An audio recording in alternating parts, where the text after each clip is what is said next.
Hey guys, tonight we begin with the life of a castle servant. Not the knight in shining armor or the lady in silks, but the figure quietly carrying rushes through frozen halls, scrubbing stone floors while lords feast above, and witnessing things never spoken of beyond candlelight. The work behind the grand walls, hauling firewood, lighting torches, hearing secrets whispered in the shadows. So while you're getting comfortable, feel free to tap like and subscribe if this kind of calm, late-night history is your thing. And I'd love to know where you're listening from tonight. Drop a comment with your city and what time it was when you pressed play. It's always a quiet kind of surprise seeing these stories reach so many corners of the world. Now, maybe switch off the lights, let that background hum settle in, and let's drift into tonight's slow journey through the past. You wake to the cold. Not the kind of cold that comes with a soft quilt and frosted windows, but the kind that sneaks into your bones. It seeps through stone walls, slips through cracks in the wooden shutters, and settles deep in the rushes beneath you. The first thing you notice is that your nose is numb, the tip of it chilled stiff like a frozen berry. Breathing hurts a little. Each inhale tastes faintly of ash, damp straw, and a trace of something metallic, iron in the air, maybe from the castle walls themselves. The straw beneath you isn't a real bed.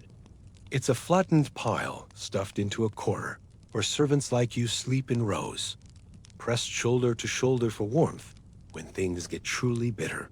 Most nights you shift in your sleep, trying to find a softer patch. Some unlucky soul has a broken bit of wood poking up beneath their rush mat. But tonight, it isn't you. Small mercies. Before your eyes fully open, you hear it. The first shuffling footsteps. A cough muffled against cloth. Someone's already up. You know what that means. You're behind. Your hand gropes for your shoes, rough leather, cracked from wear. One sole's half detached, curling up like a dead leaf. No time to fix it now. You pull them on anyway, fingers stiff as you tie the laces. The chill wraps around your ankles. You pull your tunic tighter, a layer so thin it feels more like a suggestion than real warmth. It's dark. Not nighttime dark. Deeper. That hour just before dawn when even the sky can't quite make up its mind about morning. And there's no fire yet. The main hall's hearth is nothing but gray ash now, waiting for someone like you to stir it back to life. Out into the corridor you go. The first step is always a bit of a guess, because the flagstones are uneven, worn smooth in some places and sharp in others. If you're lucky, you won't trip. If you do, well, you hope nobody sees. Falling flat in the dark is a bad way to start the day. The air smells of wet stone and old tallow. Somewhere in the distance, a lone torch flickers in its bracket, casting shadows that dance like silent ghosts along the wall. It's your job to get water. Always is. You shuffle out toward the well in the courtyard, bucket in hand. The handle is cold enough that it burns a little against your skin, the kind of cold that makes your knuckles ache just from holding it. The castle courtyard looks even bigger in the pre-dawn silence. Wide open, empty except for a few other shadows moving like you. Maybe the baker's boy fetching flour. Maybe one of the stable lads stumbling around trying to find a missing horse blanket. You pause beside the well and glance up. The sky's beginning to pale at the edges now, just a thin line of dull silver. And you can see your breath as you lean over the edge, lowering the bucket down. The rope creaks like an old man's back. When the bucket splashes into the water below, it sounds impossibly loud in the stillness. Hauling it back up takes effort. Cold hands, stiff rope. You pull slow and steady, muscles already sore before breakfast. By the time you're carrying the full bucket back toward the kitchens, your arms are trembling slightly. But there's no point stopping. Someone else would just take your place if you did. That's the rule here. Keep moving, or be replaced. Passing through the side entrance, you slip into the castle's lower halls. This is where things start to wake up Sort of. A few candles flicker weakly along the corridor walls, clinging to the last bits of wax. You pass rooms stacked with barrels, old tools, broken chairs nobody's bothered to fix. The cold here feels thicker somehow, as if it gets trapped in the stone and waits for people to pass by just so it can slip under their skin. At the kitchen, you set the bucket down just inside the doorway. No one speaks. The cook isn't here yet. It's just a couple of scullery girls picking through yesterday's ashes, trying to spark the fire back into life with half-damp wood. Your hands are already raw, but there's no stopping. You glance toward the hearth, where one of them is blowing gently on a smoking ember. Pale breath curls like a ghost through the air. You know the next task already. Firewood. It always comes back to firewood. There's never enough.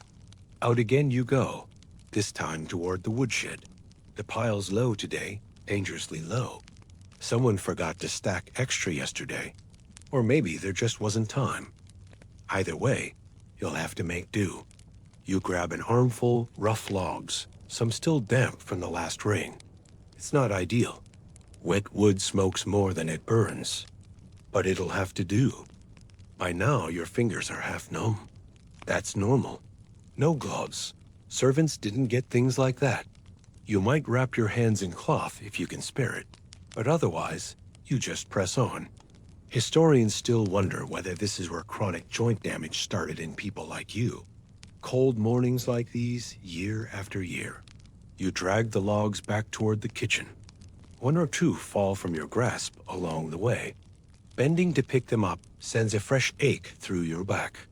It's too early for your body to be hurting this much, but that's just how things are. Finally, the kitchen's fire catches properly. A spark, then a flame, then real heat beginning to bloom in the giant stone hearth.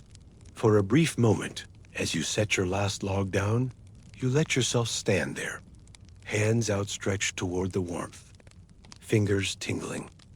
A small reward. It doesn't last long. The head servant walks in next, sharp eyes sweeping the room.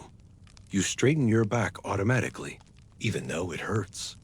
If they spot you lingering too long by the fire, there'll be extra duties waiting. So you step back, blend into the background again. Just another servant in the shadows, already tired before the sun has properly risen. And the day hasn't even really begun yet. The sun finally crests the edge of the horizon, a thin, watery light that doesn't quite feel like daylight yet. It filters through narrow arrow slits in the stone walls, landing in long, pale streaks across the flagstone floors. But you don't have time to admire it. Morning means work. Actual work now, not just fetching water or firewood, but the full list. The kind of list that never quite ends, no matter how many tasks you cross off. You start with rushes. Always the rushes.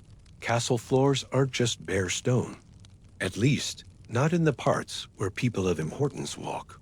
The Great Hall, the private chambers, they all have rushes laid down in layers. Long grasses, sometimes mixed with herbs like lavender or thyme if someone's feeling fancy.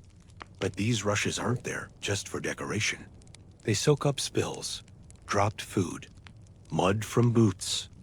Less pleasant things too, depending on who's been through and how well the chamber pots were managed last night. Today, your job is to sweep them out and replace them. You grab a wooden rake from the wall, blunt and heavy, and set to work scraping the old rushes into a pile. The smell is always the first thing that hits you. It's like wet hay mixed with sour wine and something faintly animal, even though you don't want to think about what. As you sweep, you wonder again, how much effort goes into making a place like this seem grand, when underneath it all, it's really just organized grime. Historians still puzzle over how often castle floors were cleaned like this. Some records say once a day, others once a week. Judging by the smell, you'd guess not often enough. By the time you've dragged one pile outside to dump it, your arms are already aching again. And that's just one room. The castle has dozens. Once the rushes are dealt with, it's up the stairs. And here's where things get particularly miserable. Stairs in a medieval castle aren't like the ones you know now. No smooth banisters. No even steps. Each stair is a little different in size. One higher, one shallower. Just enough to trip you up if you're not paying attention.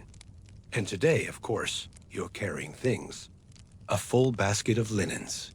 Someone's already washed them in the kitchen yard earlier, and now they have to be folded and brought up to the ladies' chamber. That means climbing 4 stories of uneven, spiraling stairs while balancing a pile of damp, heavy cloth.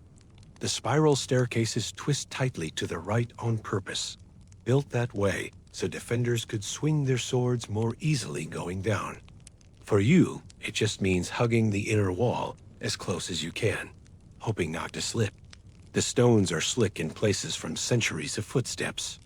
You count steps in your head sometimes, just to keep your mind occupied. 32 up to the first landing, 17 more to the next, and another 24. But today, halfway up, your arms start to shake. The basket slips a little.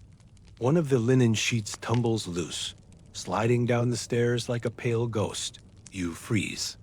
The head maid catches you a moment later, steps echoing behind. Her face pinches like she's biting a lemon. You stoop, grab the fallen linen, brush off as much dust as you can, and keep moving. No apology, no excuses. Just keep going. That's what everyone here learns eventually. It's not about getting things perfect. It's about keeping pace. At the ladies' chamber, you set down the basket carefully. The room smells sharply of rosewater and beeswax polish. Everything in here gleams. The floors here aren't strewn with rushes. They're bare wood. Scrub it until your knees hurt from the effort. You glance up just long enough to notice sunlight streaming through colored glass in the window, blue and gold shapes scattered like jewels across the floor. And for a moment, it strikes you. These 2 worlds, the cold, hard stairs and the warm, perfumed chambers, all stacked on top of each other like layers of bread in an impossibly tall sandwich. Servants on the bottom, nobles at the top. Your next job sends you right back down those same stairs. This time, you're hauling buckets again. Hot water from the kitchens to the bathing chamber. Hot is relative, of course. By the time you get there, the water will already be cooling. And the tubs aren't like modern bathtubs. They're huge wooden barrels, lined with linen, and sometimes perfumed herbs, if someone important is using them. And here's your quirky fact of the day. Medieval people didn't bathe as little as the old. Myths say castles especially kept up some form of cleanliness. Not daily showers like now, but at least washing hands, faces, and occasionally full baths if you were important enough. Servants? You'd get a turn in the bathwater last, after everyone else. Cold, soapy, and maybe a little grimy by the time it was your turn. You balance 2 steaming buckets in your hands now, walking carefully through the halls.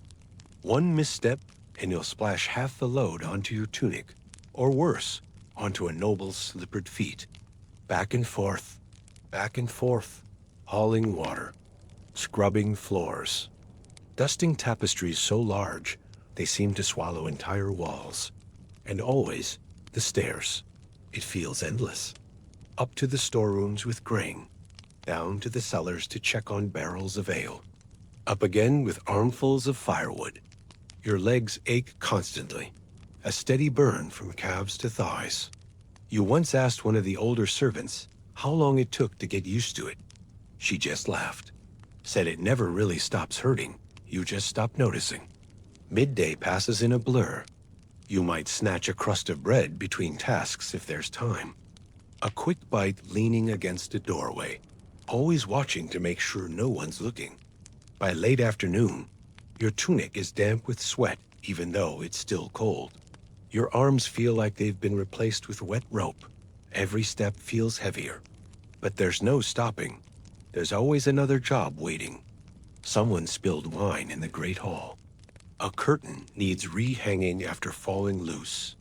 The kitchen is out of salt. so someone has to fetch more from storage. Guess who gets picked? As the sun dips lower again, painting the sky in faded gold and gray, you catch yourself on the stairs once more.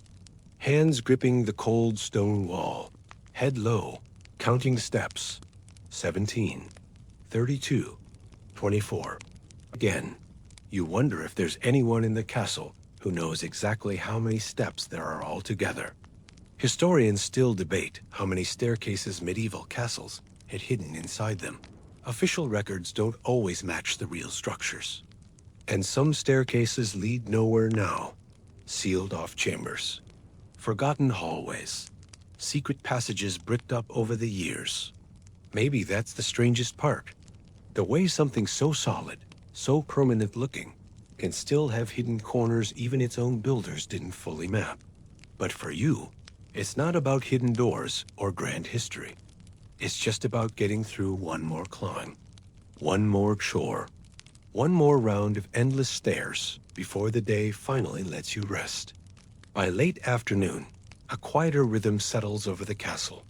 The echoing clangs and sharp footsteps of the morning give way to a different kind of movement, subtle, careful, almost muted. The work doesn't stop, but now every task feels wrapped in a layer of caution.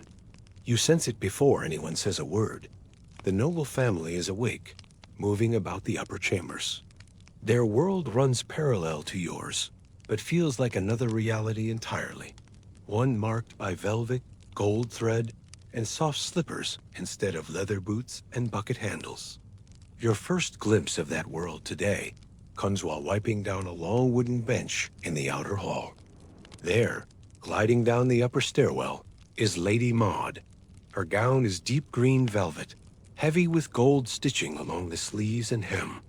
The fabric pools behind her in elegant folds, carried carefully by two younger girls, maids, yes, but not servants like you. They never scrub brushes or haul wood.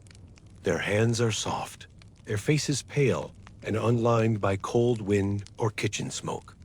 Lady Maud's hair is gathered under a fine veil, and her slippered feet make only the faintest sound as she steps onto the flagstones. A few heartbeats later, the Lord himself appears. Tall, wrapped in dark wool, with a long sword slung casually at his hip. His voice carries low as he speaks to a steward's man about visiting guests from the next holding over. Always there are guests, always some quiet arrangement being discussed, and your own tasks must adjust around them. These moments remind you that life in the castle is really two castles stacked atop each other. One belongs to you, and the other's like you, full of bucket handles, aching legs, and endless stairs. The other belongs to the noble family, a world of strategy, display, and hidden arrangements you're only meant to observe from a distance. You can sense that difference most keenly in the hallways near the solar, the noble family's private sitting room. That passage always carries a hushed air, as if the stone walls themselves are listening. Only the highest-ranked servants are sent up there. When you find yourself tasked with bringing wine or a tray of candied almonds, your steps automatically slow, not from fear of spilling, that's always a risk, but from a kind of instinctive respect for the quiet that lives up there. Inside the solar, everything feels foreign. Richly colored cloths hang along the walls, imported silks and woven tapestries that seem impossibly fine compared to the rough linens you handle each day. Painted scrolls rest on stands, their symbols unreadable to someone like you. Polished silver mirrors glint in the light. For a moment, you catch your own reflection, pale and hollow-eyed, before looking away. The scent here isn't like the kitchens or the smoky halls. It's cleaner somehow, filled with beeswax and rose oil. Sometimes, while lighting candles or setting down a tray, you catch flashes of something stranger still. Laughter, sharp and sudden. Not the polite chuckles heard in the great hall, but something more real, more private. You wonder what kind of jokes pass between the lord and lady in those moments. What stories they share that never filter down to the servants' quarters. There's another detail you can't help noticing. Certain doors stay locked. Always. like the small wooden door just off the Lord's private chamber. No one is assigned to clean it. No rushes are changed there. Once, long ago, you glimpsed the steward unlocking it with a heavy iron key, disappearing inside for no more than a minute. When he emerged again, his face was pale, lips pressed in a tight, unreadable line. You never asked what was in there. No one does. Historians still debate whether such rooms were used for private treasuries, secret storerooms, or something darker, punishment cells tucked away behind layers of stone. But for you, standing outside that locked door with a bucket in hand, it doesn't feel like a historical puzzle. It feels like something best left unspoken. Later in the afternoon, while you help light torches along the corridor, you notice something else.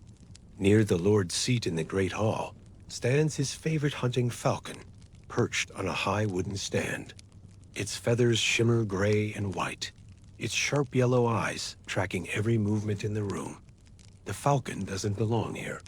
It should be kept in the mews outside, but here it sits anyway, because the Lord does as he pleases.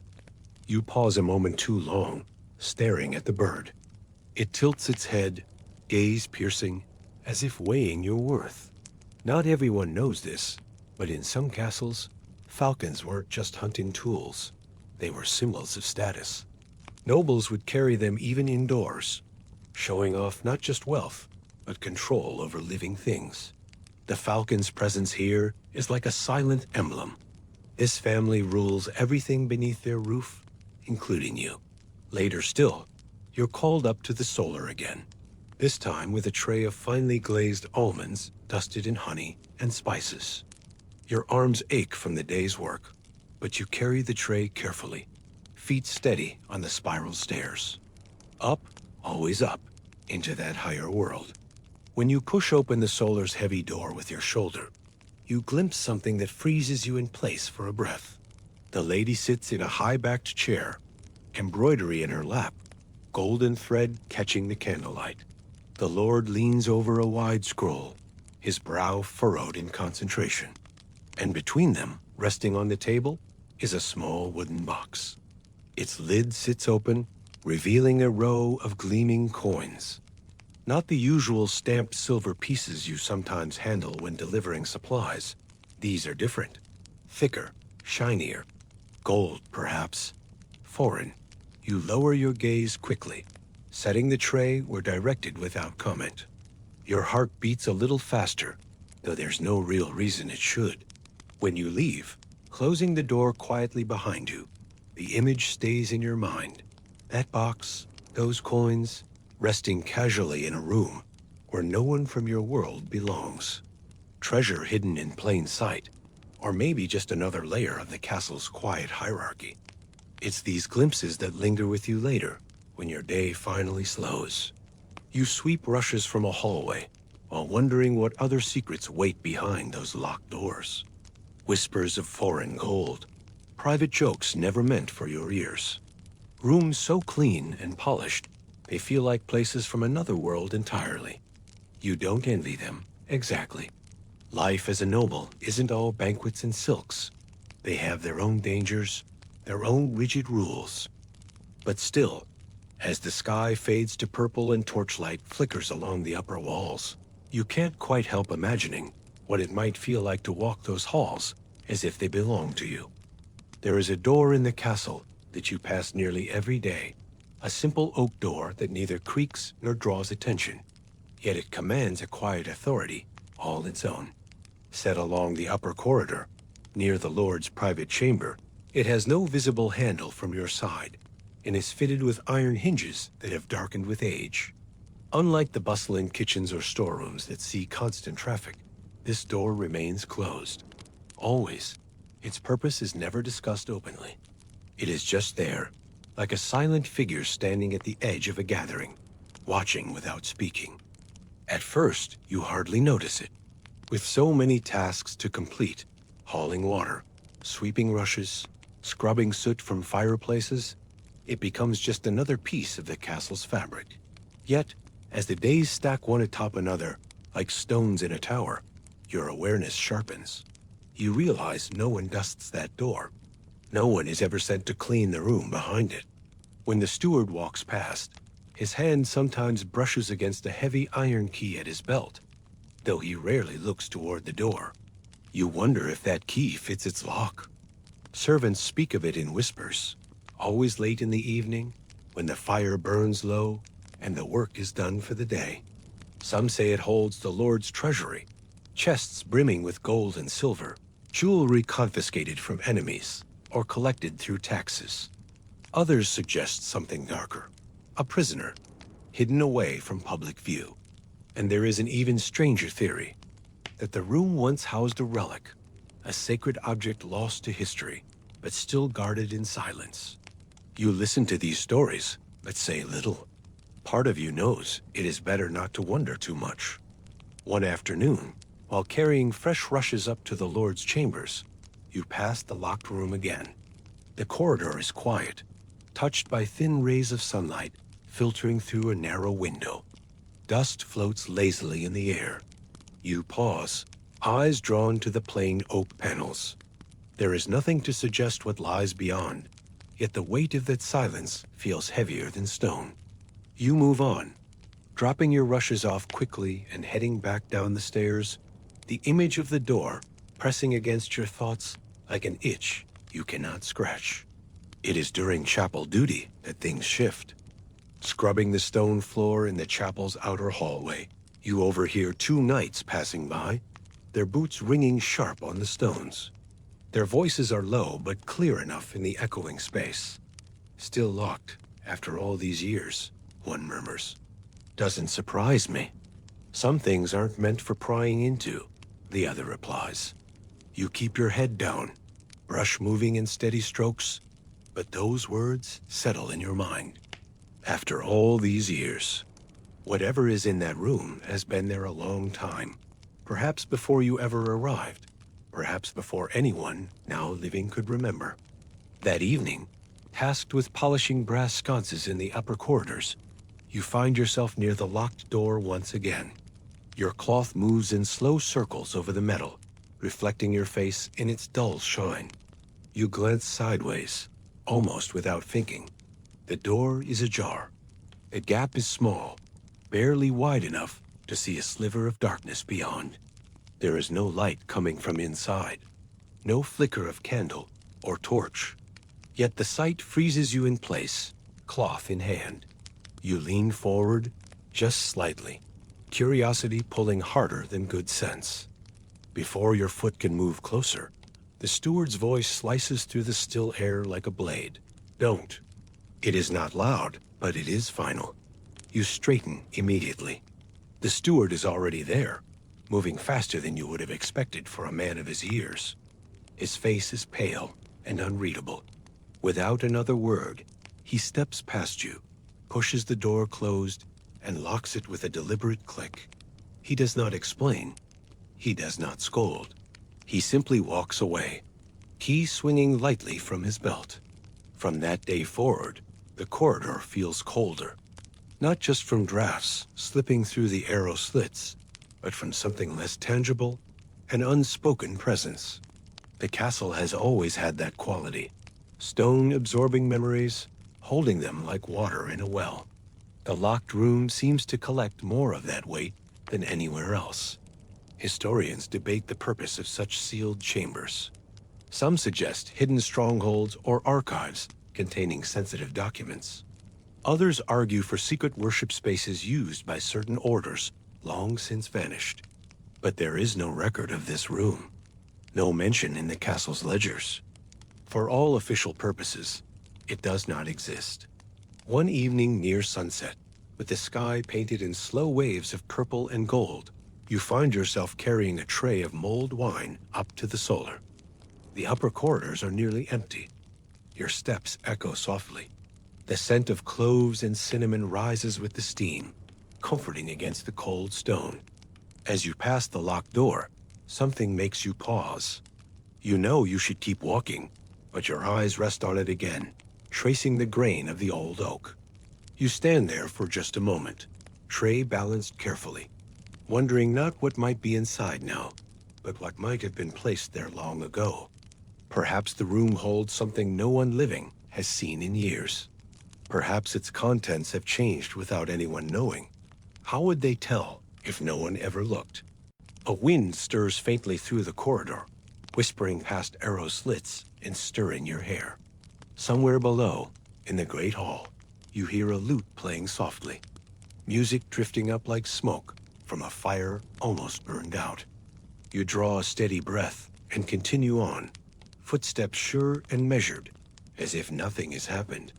When you enter the solar and set down the tray, the lady glances up with a polite nod. The lord remains focused on his parchment, quill scratching steadily. Behind them, shadows pool in the corners, and the locked room remains where it always is, just out of sight, just beyond your reach. That night, lying beneath thin blankets in the servants' quarters, staring up at the wooden beams overhead, the thought returns again. Not of gold or prisoners, but of quiet things, letters, scrolls, relics, items kept hidden, not because they are dangerous, but because they matter too much to be left out in the open. Memories stored behind walls as solid as stone. The castle is full of such silences.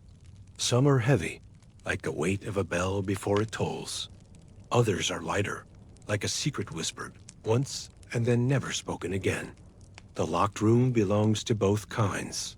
And though you may never know its story, you carry the shape of it with you always. Like another task left unfinished, another room swept but never truly cleaned. As the seasons deepen into winter, the castle's mood changes in ways that don't need words or orders. It isn't just colder, it feels heavier. The stone walls seem thicker somehow, trapping not just the frost, but every quiet groan of wood and iron.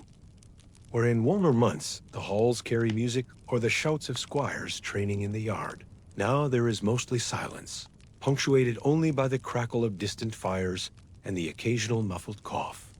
You can feel it in your bones long before the first flakes fall outside. Winter has settled in, and with it comes sickness. The rushes you sweep each morning grow damp more quickly now, holding not just mud and spilled wine, but the slow creeping wetness that seeps in from every corner. With so many bodies packed into the castle, servants, guards, nobles, animals kept close for warmth, it's inevitable. People begin to fall ill. First one, then another. It starts as shivers, a flush in the cheeks, a dampness on someone's brow. It doesn't come from hard work. And when it happens to a servant, there's no real pause to consider. You keep working until you can't. There are no warm beds to recover in, no gentle voices urging rest. Your own throat feels raw today, scratchy like rough wool against skin. You push through it. Firewood still needs hauling. Kitchens still need water. The idea of stopping never even crosses your mind. But all around you, the signs multiply. A scullery girl sits down too hard while carrying a pot, sweat dripping from her forehead despite the chill. A stable boy leans against a wall longer than he should, face pale. The cook, usually sharp as a dagger, speaks in a quieter voice, her usual bark dulled by fatigue. By nightfall, the castle becomes a place of flickering torchlight and shadows moving more slowly than usual. Fires burn in the great hall and the chapel, kept alive all night to push back against the deepening cold. You find yourself pulled into duties that only happen in these months, tending to the sick, whether by bringing hot water for cloths or running to fetch a priest in the early hours when someone's breathing turns ragged. It is during one of these nights that you feel the true weight of midnight duties. The bell from the chapel tolls once, a low, hollow note that doesn't ring for morning service, but for need. You pull yourself from your rush mat, wrapped in whatever layers you can find, and stumble out into the corridor. The air bites at your face like small needles. Even the torches along the walls seem to burn weaker in this weather. You're sent to fetch fresh water. Not from the well outside, that's frozen solid. Instead, you head for the inner cistern, a barrel kept near the kitchens. Your hands ache as you dip a wooden ladle. Careful not to spill. Careful not to waste even a drop. Water is precious now. Keeping it warm enough not to freeze is a task in itself. When you return, the Great Hall feels different than in the daytime. Shadows are deeper. Shapes stretch longer across the floor. Most of the nobles are tucked away in their chambers, warm behind thick wooden doors. But the servants move like pale ghosts, silent, focused, carrying buckets or blankets. One of the younger girls is burning with fever, her face slick with sweat, her eyes not quite seeing you when you hand over the water. She isn't crying. That's the strangest part. No one cries. It's too cold for that kind of softness. Tears would freeze before they fell. You press on, moving through your tasks as if watching yourself from a distance. Cleaning ash from the chapel hearth. Checking the stored meat in the lower cellars to make sure rats haven't found their way in. Lighting fresh torches where needed. Over and over again, you pass the same halls, the same staircases. The pattern becomes its own kind of comfort, like a slow heartbeat. Historians still debate how medieval castles handled illness in winter. Some say they had specific sick rooms set aside. Others suggest the sick simply stayed wherever they were, tended by whoever wasn't yet feverish themselves. From where you stand, it seems clear. Everyone just does what they can. There are no grand plans. Only small, steady movements through the night. Near dawn, you're called to the chapel again. The Lord himself has come down, wrapped in a fur-lined cloak, his face half hidden in shadow. A priest stands beside him, murmuring prayers under his breath. You keep your head low, not out of fear exactly, but from the weight of the moment. Seeing a noble out at this hour, in the cold, is rare. It means something serious is unfolding. You light the chapel's candles as quietly as possible, watching the wax melt in slow, thick drips. The heat from the flames doesn't reach far. It never does. But it makes the air feel just a little less sharp, a little less empty. By the time the sun rises, pale and thin through frost-covered windows, your body feels hollowed out. Muscles aching, eyes heavy. Yet there is still work to be done. Rushes to sweep, stairs to climb, fires to tend. And as you move through the castle, you catch sight of more faces flushed with fever. The cycle continues, each day folding into the next like layers of cloth. You wonder, as you carry your next bucket of water, how many winters this castle has seen. How many have passed like this? Silent nights, slow sickness, endless footsteps on cold stone. The records rarely mention these things. The histories speak of battles, of marriages and alliances, but not of the quiet toll winters take on the people living behind these walls. And yet, you feel it written in the air itself. The castle holds on to these moments. Not just the grand feasts or the sieges, but nights like this, half awake, half frozen, moving through the halls, or the world outside sleeps under a blanket of frost. By the time winter drags into its third month, the rhythm of life inside the castle feels as rigid and unchanging as the stone walls themselves. Every day becomes an exercise in repetition, chores folded within chores, all driven by the same simple goal, surviving until the next dawn. Yet in a place where labor never stops, survival depends not just on physical endurance, but on knowing your place in the silent order that governs everything. You learn quickly that no task is too small to be taken seriously, and no mistake too minor to be overlooked. Each morning starts as it always does. Cold breath hanging in the air, rushes needing sweeping, torches needing lighting. But now there is a sharper edge to everything. Fewer servants are on their feet. Illness and fatigue have thinned your ranks. Where once there were 5 of you carrying wood up the stairs, now there might be only 2. And with that comes the constant watchfulness of the steward and the head maid, both of whom seem to appear exactly where and when you least expect them. Punishments in the castle aren't theatrical. There is no grand spectacle for minor faults. They happen quietly. An extra round of firewood hauling at night, kneeling in the chapel for hours on frozen stone as penance for clumsy hands or a missed duty. And yet, these moments feel heavier than loud scoldings. The silence of it makes it worse. You feel it most when tasked with lighting candles in the chapel. There, the cold isn't just physical. It seeps into your thoughts. You kneel in front of the altar while your fingers ache, whispering prayers you barely understand, repeating Latin phrases you were taught to memorize without ever really knowing their full meaning. The chapel's air is always the same, damp and filled with the scent of beeswax and cold iron. You find yourself lighting candles almost automatically now, watching the small flames flicker and bend as if reacting to thoughts unspoken.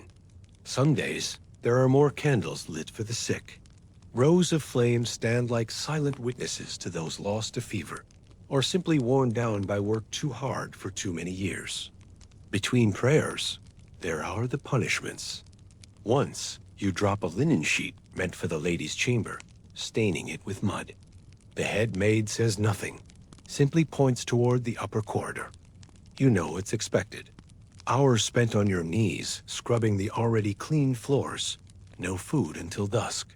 It isn't anger that fills you in those moments, but a quiet sense of inevitability, as if the castle itself demands small sacrifices to keep its walls standing.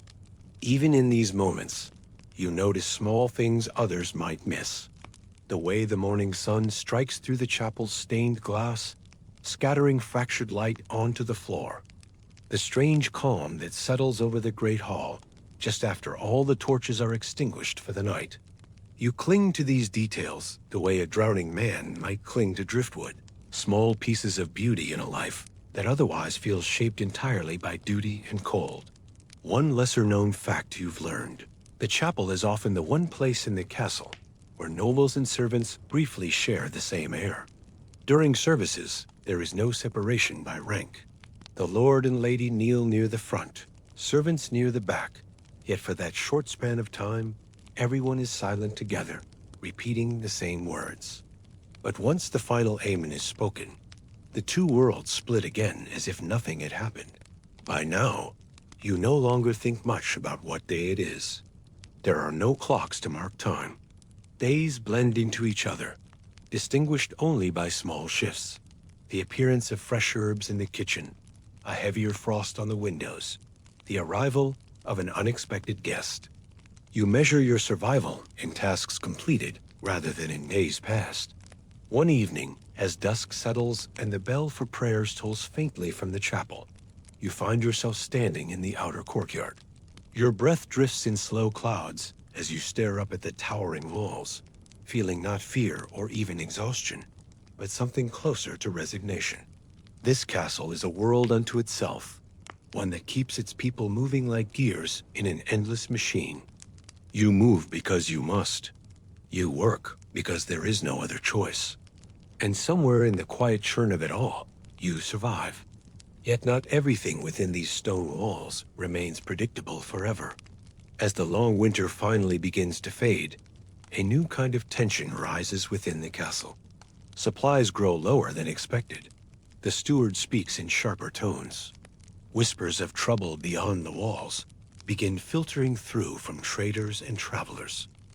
Rumors of disputes between lords, of rival claims and broken promises. You feel it first not through words, but through the tasks assigned to you. Suddenly, there are more trips to the storerooms, more stock-taking, more careful guarding of food and fuel. The usual slow rhythm is replaced with a tighter, quieter urgency. And then, one afternoon, as you carry a basket of salted meat up from the lower cellars, the bell sounds again, but not the usual chapel bell or morning call.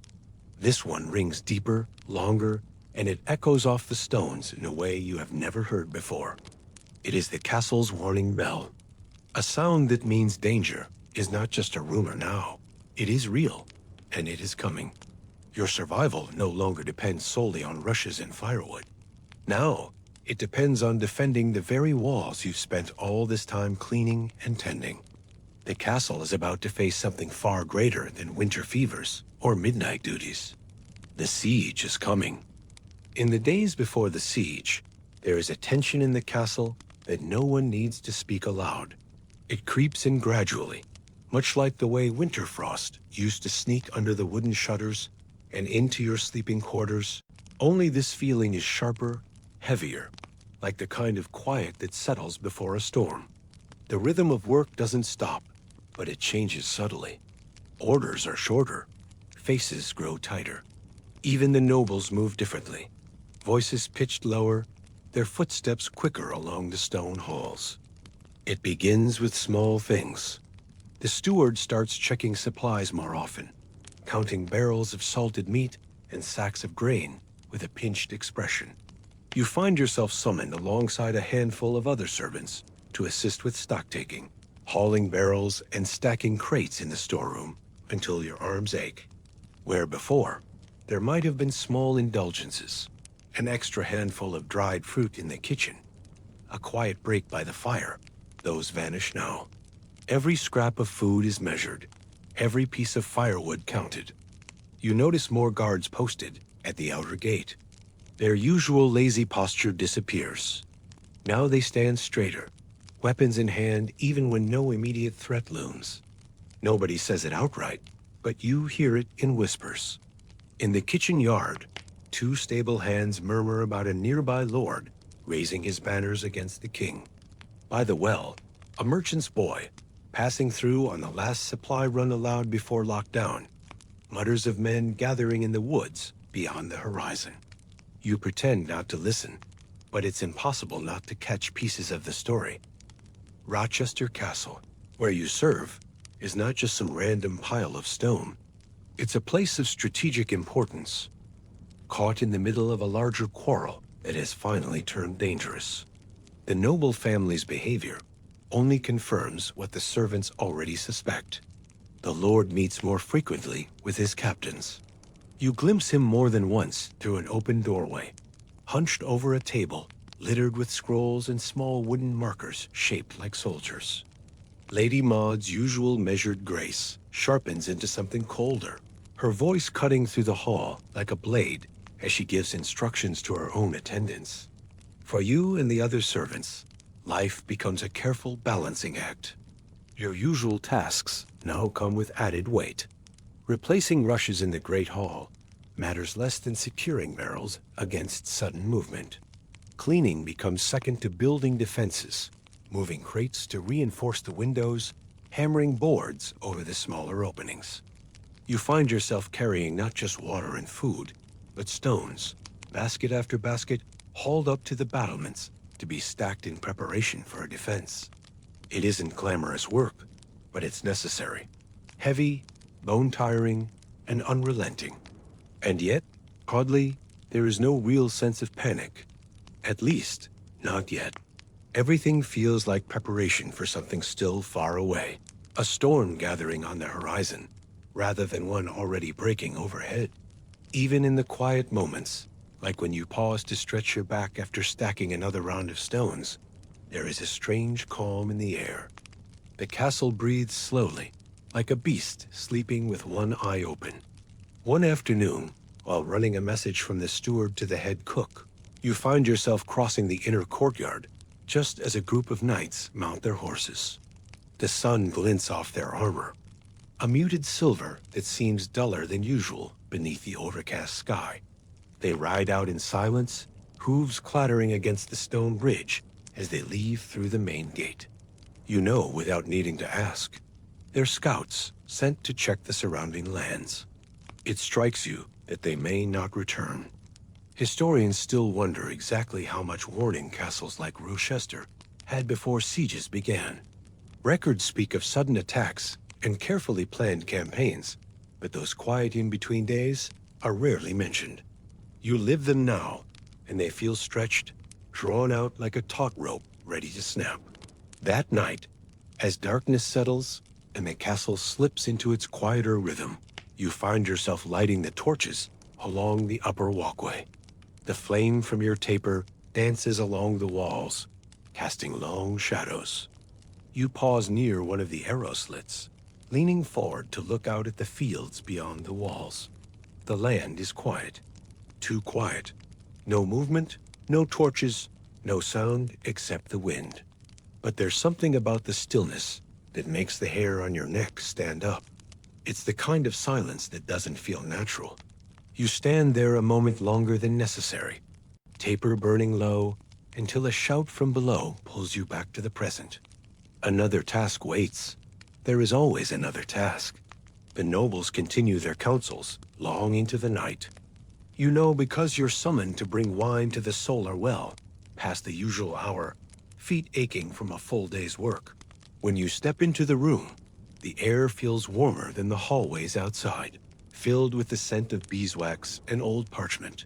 The Lord glances up only briefly, eyes shadowed. You set down the tray without speaking, retreating as quickly and quietly as possible. In the servants' quarters, the mood has changed as well. Where before there might have been quiet conversation before sleep, now there is only silence. Everyone lies awake longer, staring at the rafters, listening for the smallest sound from outside. A branch scraping against stone. A gust of wind too loud to be natural. You don't say anything, but like everyone else, you're waiting. And so the days stretch on, hauling supplies, repairing walls. Preparing food meant to last not just for days, but for weeks. Salted meats, dried beans, hard cheeses stacked in neat rows in the cool cellars. The tasks repeat so often that you could do them blindfolded, yet you know each one matters, now more than ever. The calm before a siege is not like peace.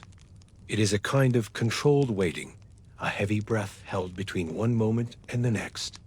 And even as you continue with the daily grind, hauling water, lighting torches, scrubbing ash, you know that breath is about to end. It happens on a morning colder than most, with the sky pale and empty overhead. The bell rings once, sharp, loud, cutting through the air like a knife.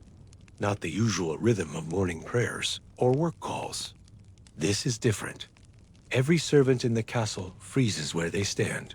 You, in the middle of carrying a basket of bread from the kitchen, stop mid-step. Then a second bell follows, and a third, the warning bells.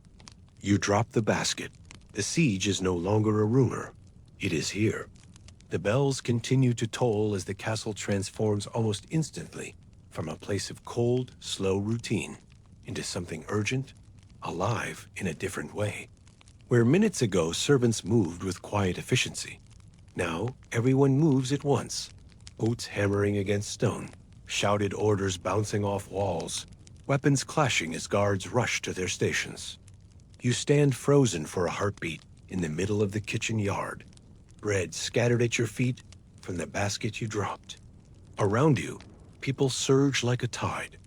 Stable boys herding horses toward the inner bailey, kitchen staff abandoning pots and barrels mid-task, soldiers jogging toward the battlements with crossbows strapped across their backs.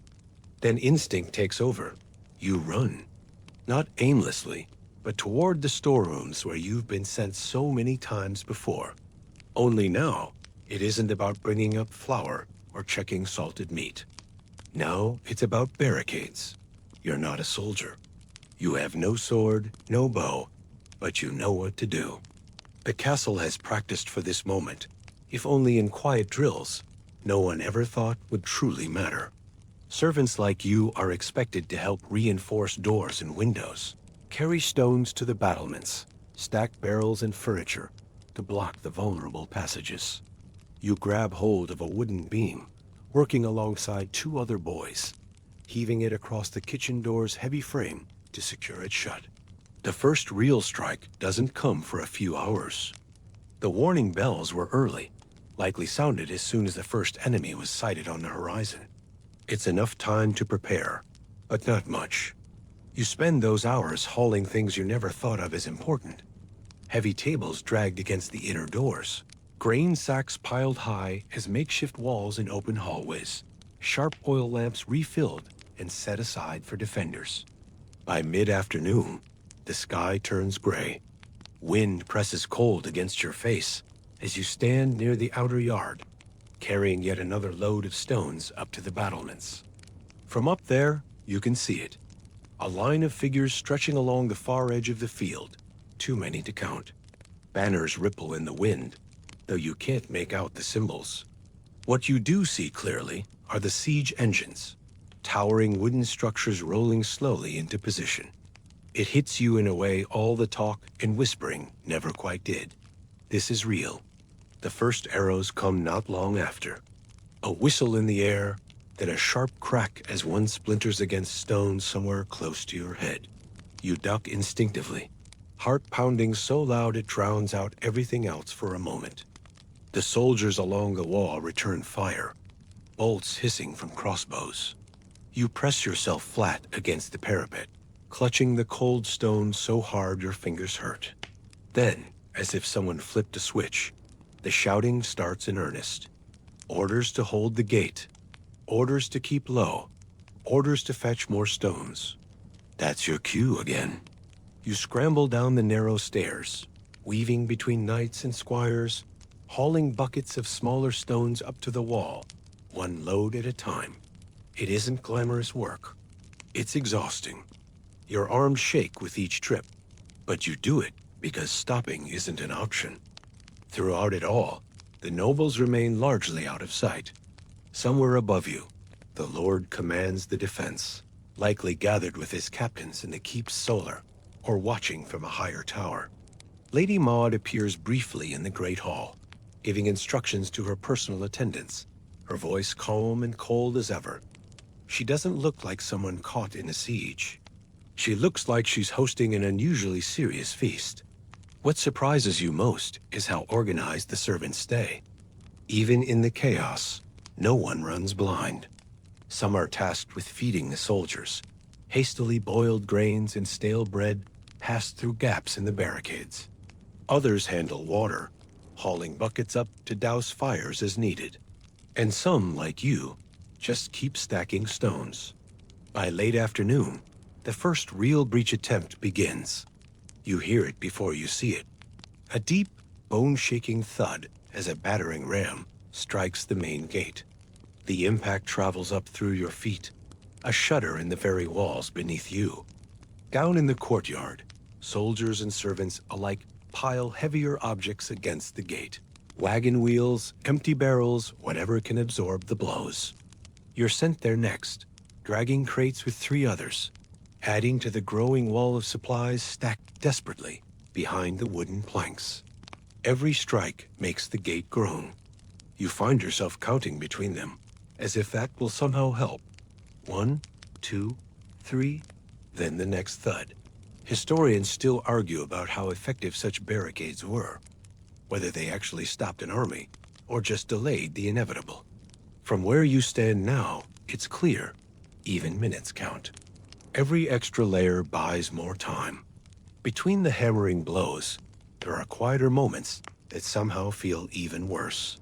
Standing in the half-dark of the inner hall, sweat cooling on your skin despite the winter air, you hear only the crackling of a single torch. Somewhere, a child is crying. Someone's voice murmurs a prayer under their breath. But no one stops moving for long, not even to comfort the frightened. When night finally falls, there is no true rest. Fires are lit along the battlements to keep watch on the enemy. You help tend them, dragging wood up from the lower stacks until your legs feel like hollow sticks. The stars above seem impossibly distant. Cold seeps into your bones, slower but deeper, now that the first adrenaline has faded. You wrap a cloth around your hands, not for comfort, but to keep them from going completely numb.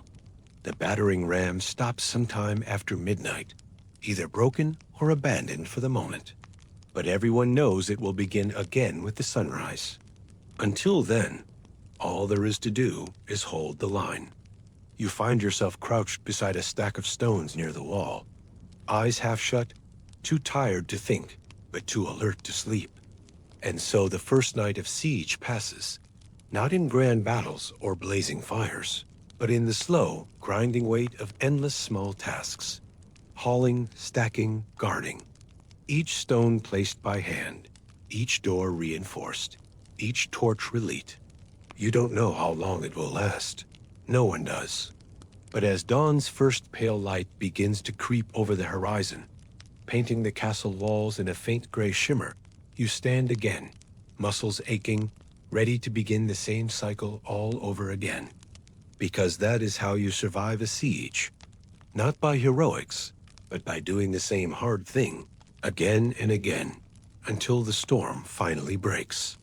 By the third day of the siege, exhaustion wraps itself around every stone and every person in the castle. The steady rhythm of battle, arrows striking stone, battering rams pounding against wood, shouted orders, fades into a kind of background noise, no different than the wind or the creak of wooden beams under strain. What sharpens instead is the hunger. That's what fills the silences between each attack. The slow, growing ache in your belly that reminds you supplies were always limited, and now they are running out. Food is no longer something you eat when you're hungry. It is something measured, rationed, counted out in strict handfuls. The bread loaves grow smaller, each one sliced thinner until the pieces feel like offerings rather than meals. The salted meat, once piled in neat rows in the lower storerooms, vanishes one barrel at a time. By now, you and the others are surviving on the crumbs left behind. Hard cheese so dry it cracks in your hands, stale grains boiled down to thin gruel, the occasional lump of fat from a meat barrel that once would have been thrown to the dogs. Servants are the last to be fed. You expect this. Nobles and guards receive their portions first. Those standing on the battlements, those defending the gates. Only once everyone else is served do you and your fellows receive whatever is left. Sometimes it's no more than a crust of bread too hard to chew easily, soaked in water to soften it before swallowing. You eat quickly, standing wherever you can find a quiet corner, always glancing over your shoulder for the steward's sharp eye. The hunger doesn't just gnaw at your body, it eats at your thoughts. Tasks that once occupied your whole mind, hauling stones, lighting torches, cleaning ash, become automatic, your mind drifting elsewhere.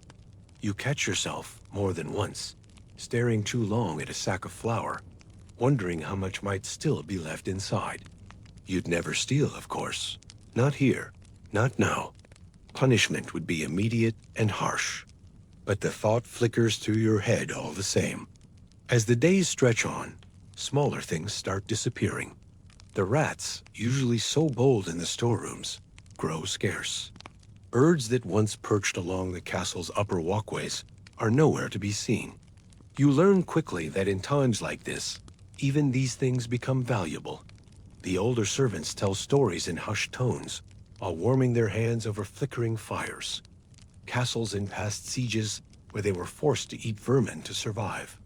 Pigeons, crows, rats, even cats and dogs if things turn truly desperate.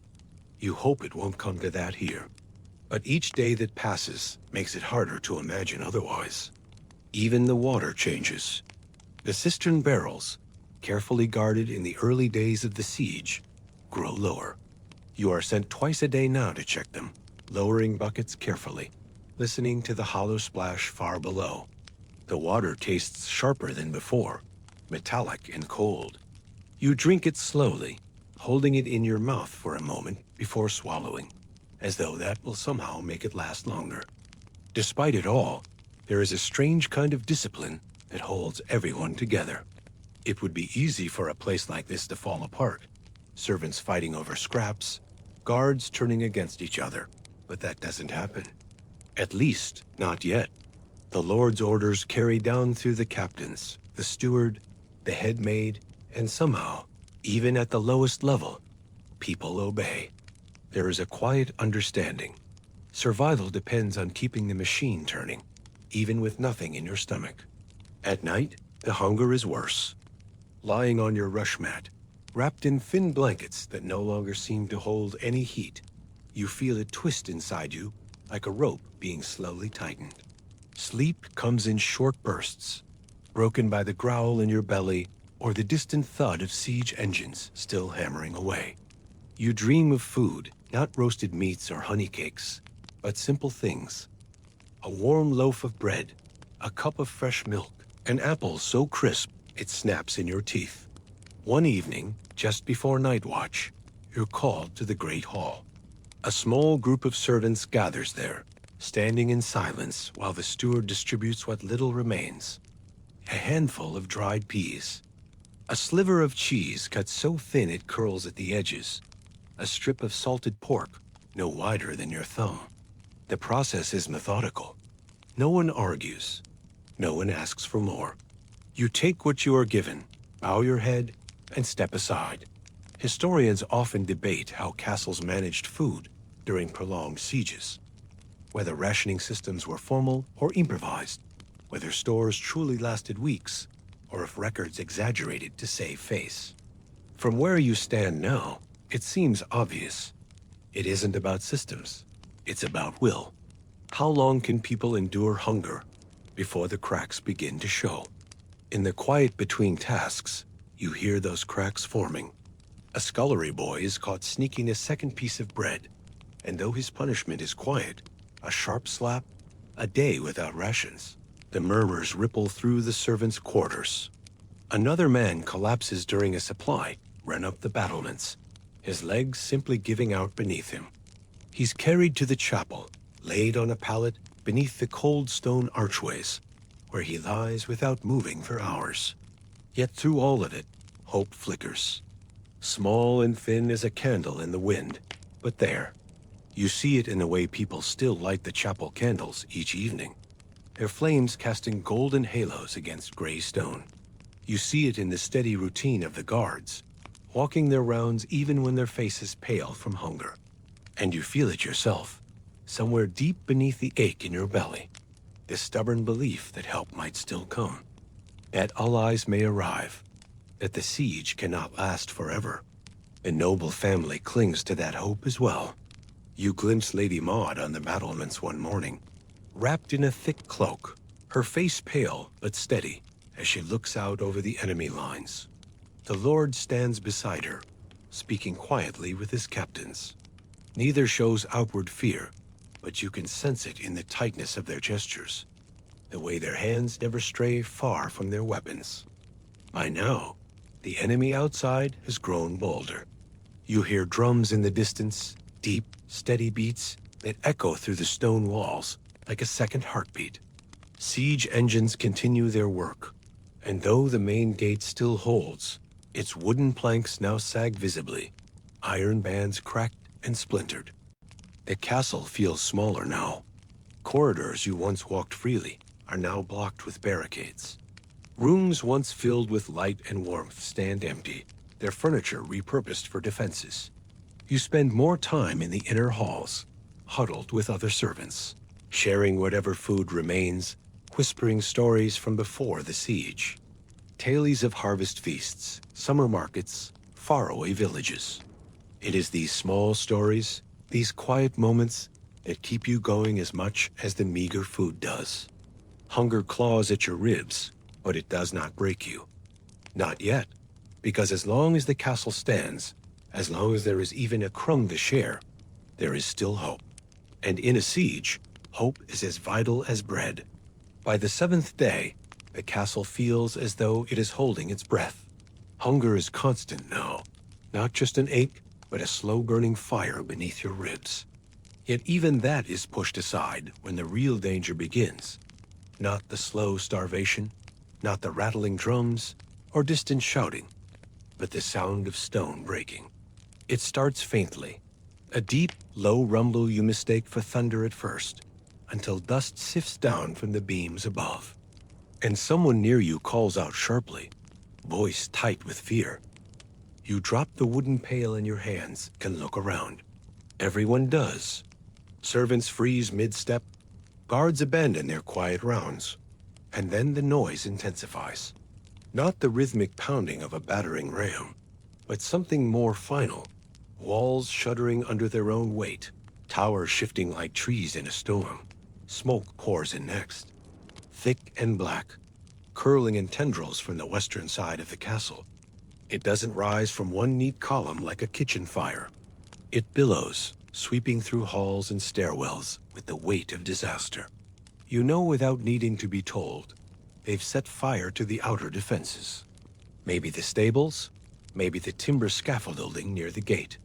Within moments, the castle is a blur of shouting and running. You join the flood of bodies moving through the lower halls, trying to reach the inner courtyard. Heat prickles your skin, even from a distance. Stone may not burn easily, but anything wooden does. Furniture, doors, scaffolding, all fuel now for the enemy's siege fire. At the edge of the courtyard, you stop long enough to see it. Part of the western tower has collapsed, a yawning gap now visible where there used to be smooth stone walls. Rubble is scattered like bones, dust rising in thick clouds. Through that gap, you catch glimpses of the sky, not blue, not even gray, but orange and black from the smoke. Guards shout orders above the chaos, herding servants and soldiers alike toward the safer parts of the keep. You feel a hand grab your arm, dragging you back toward the kitchen halls. You don't know whose hand it is, and in the moment, it doesn't matter. You follow because stopping would mean being crushed beneath falling stone or choked by smoke. That's when you remember the secret passages. They aren't spoken of often. Servants whisper about them, but most believe they're just rumors. Old hallways built for defense centuries ago, now sealed off or forgotten. Yet in the middle of a siege, when the western wall has been breached and fire is turning the outer bailey into ash, people remember things they've ignored for years. The steward's voice cuts through the confusion. Through the chapel, you run with the others, ducking through low doorways and narrow corridors until the familiar scent of beeswax and incense hits your nose. The chapel stands untouched for now, its cold stone walls steady even as smoke claws at the edges of the doorway. There, behind the altar, a panel has been pulled aside, one you never noticed before, despite countless hours spent scrubbing these floors. The passage beyond is little more than a crawl space at first. Low and narrow, the air sharp with dust and old wood. You duck your head and step through, heart hammering louder than your own footsteps.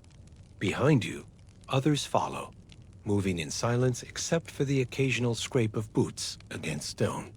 Inside the secret passage, the world feels impossibly small. Gone are the grand halls and wide courtyards. Here, everything is pressed tight around you. Walls close enough to brush your shoulders, ceiling low enough to make taller men stoop. The air is thick with the scent of old stone, damp and heavy.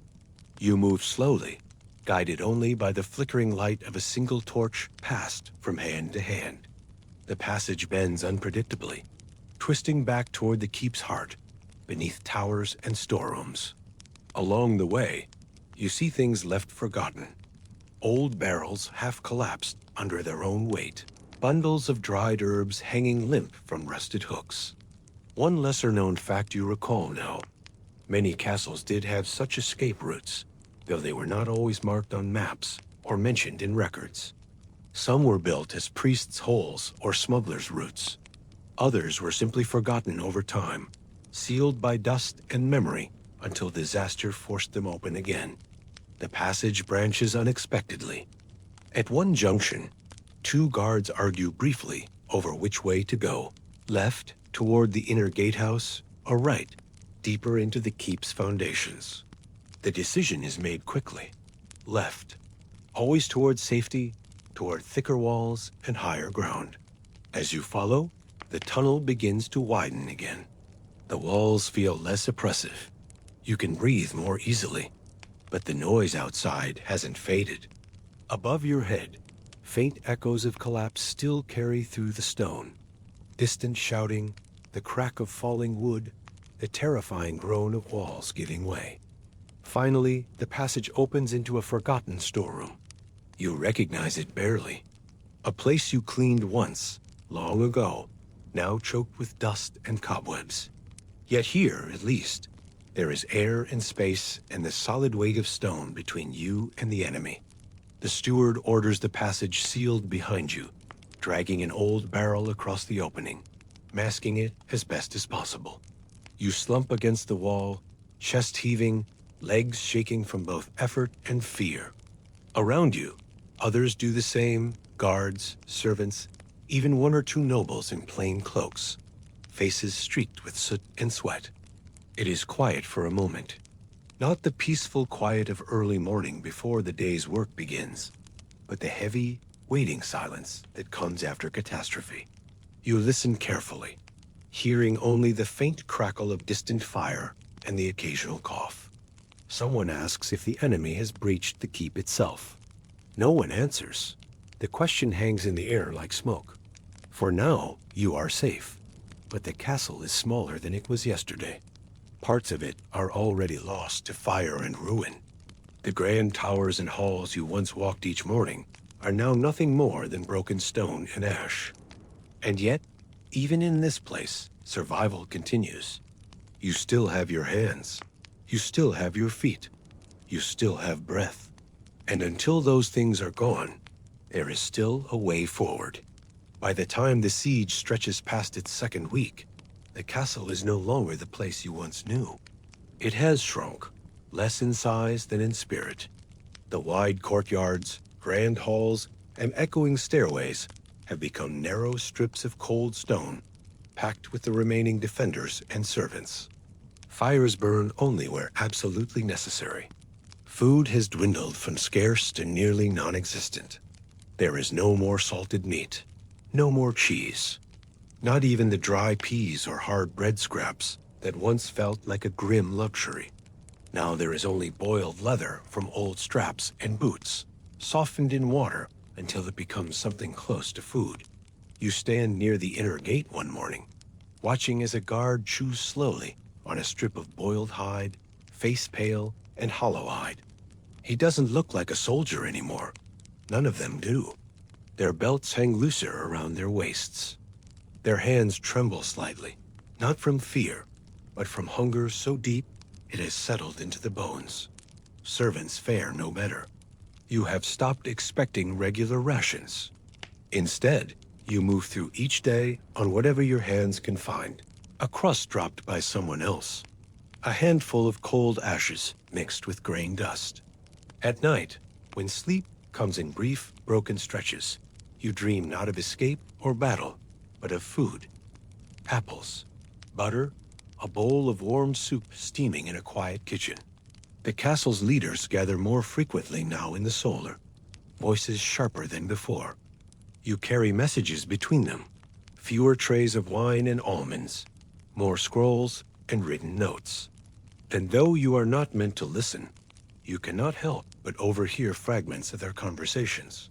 Words like surrender, terms, starvation. It is Lady Maud's voice you remember most clearly, cutting through the murmurs with cold certainty. We can hold a little longer, but even she must know there are limits.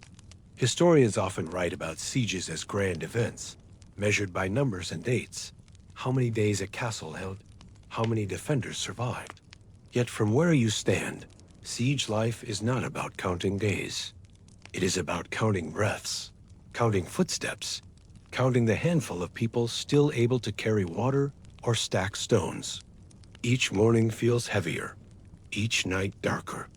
One afternoon, while checking the cistern barrels in the chapel storeroom, you find only slush at the bottom. The water has frozen overnight. You chip at it with a wooden spoon, breaking the ice into shards that glitter like glass, catching what you can in a small clay bowl. You drink slowly, knowing it might be all you get that day. That evening, a bell rings. Not the warning knell, not the call to prayer. A single, long toll meant to summon everyone still able to walk. You gather with the others in the great hall, or what is left of it. Smoke stains the walls. The air smells of ash and sweat. The high windows are dark, blocked by boards and stones.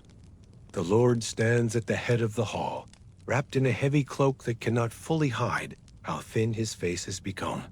Lady Maud stands beside him, her expression as calm as ever. He speaks clearly, though his voice carries the same hollow echo you've heard in every quiet corridor these past days. They have sent terms. Surrender or starve.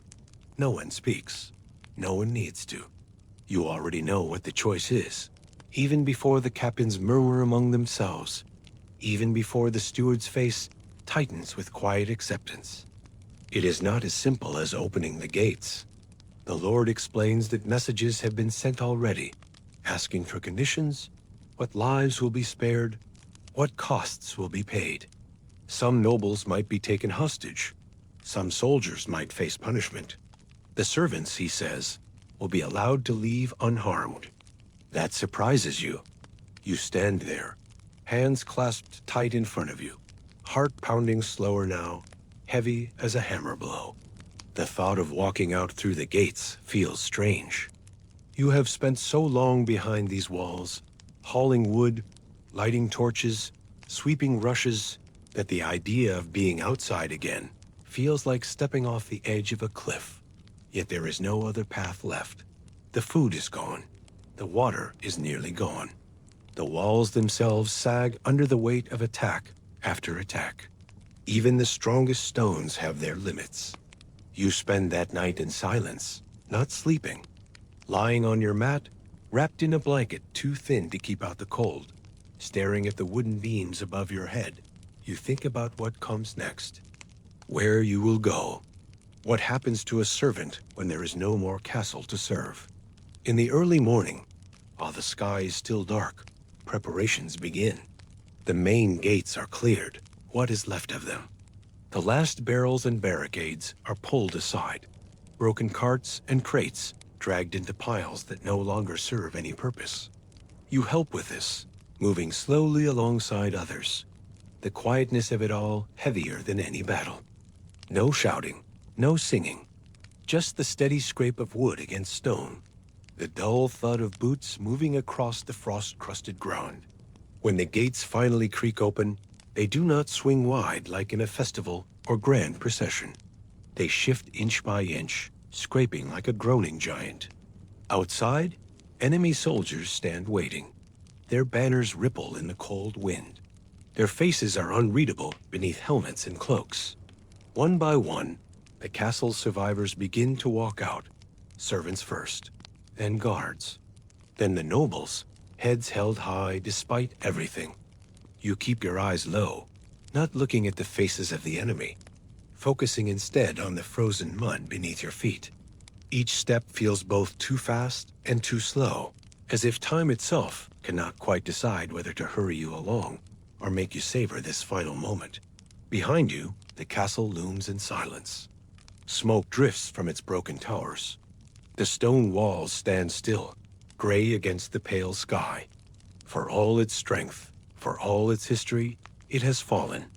And yet, as you walk, there is something strange, not sadness, exactly, nor relief. It is something quieter, a sense that you have survived something no scroll or record could fully describe. That is the truth of siege life. It is not about glory or banners. It is about surviving long enough to see the gates open again.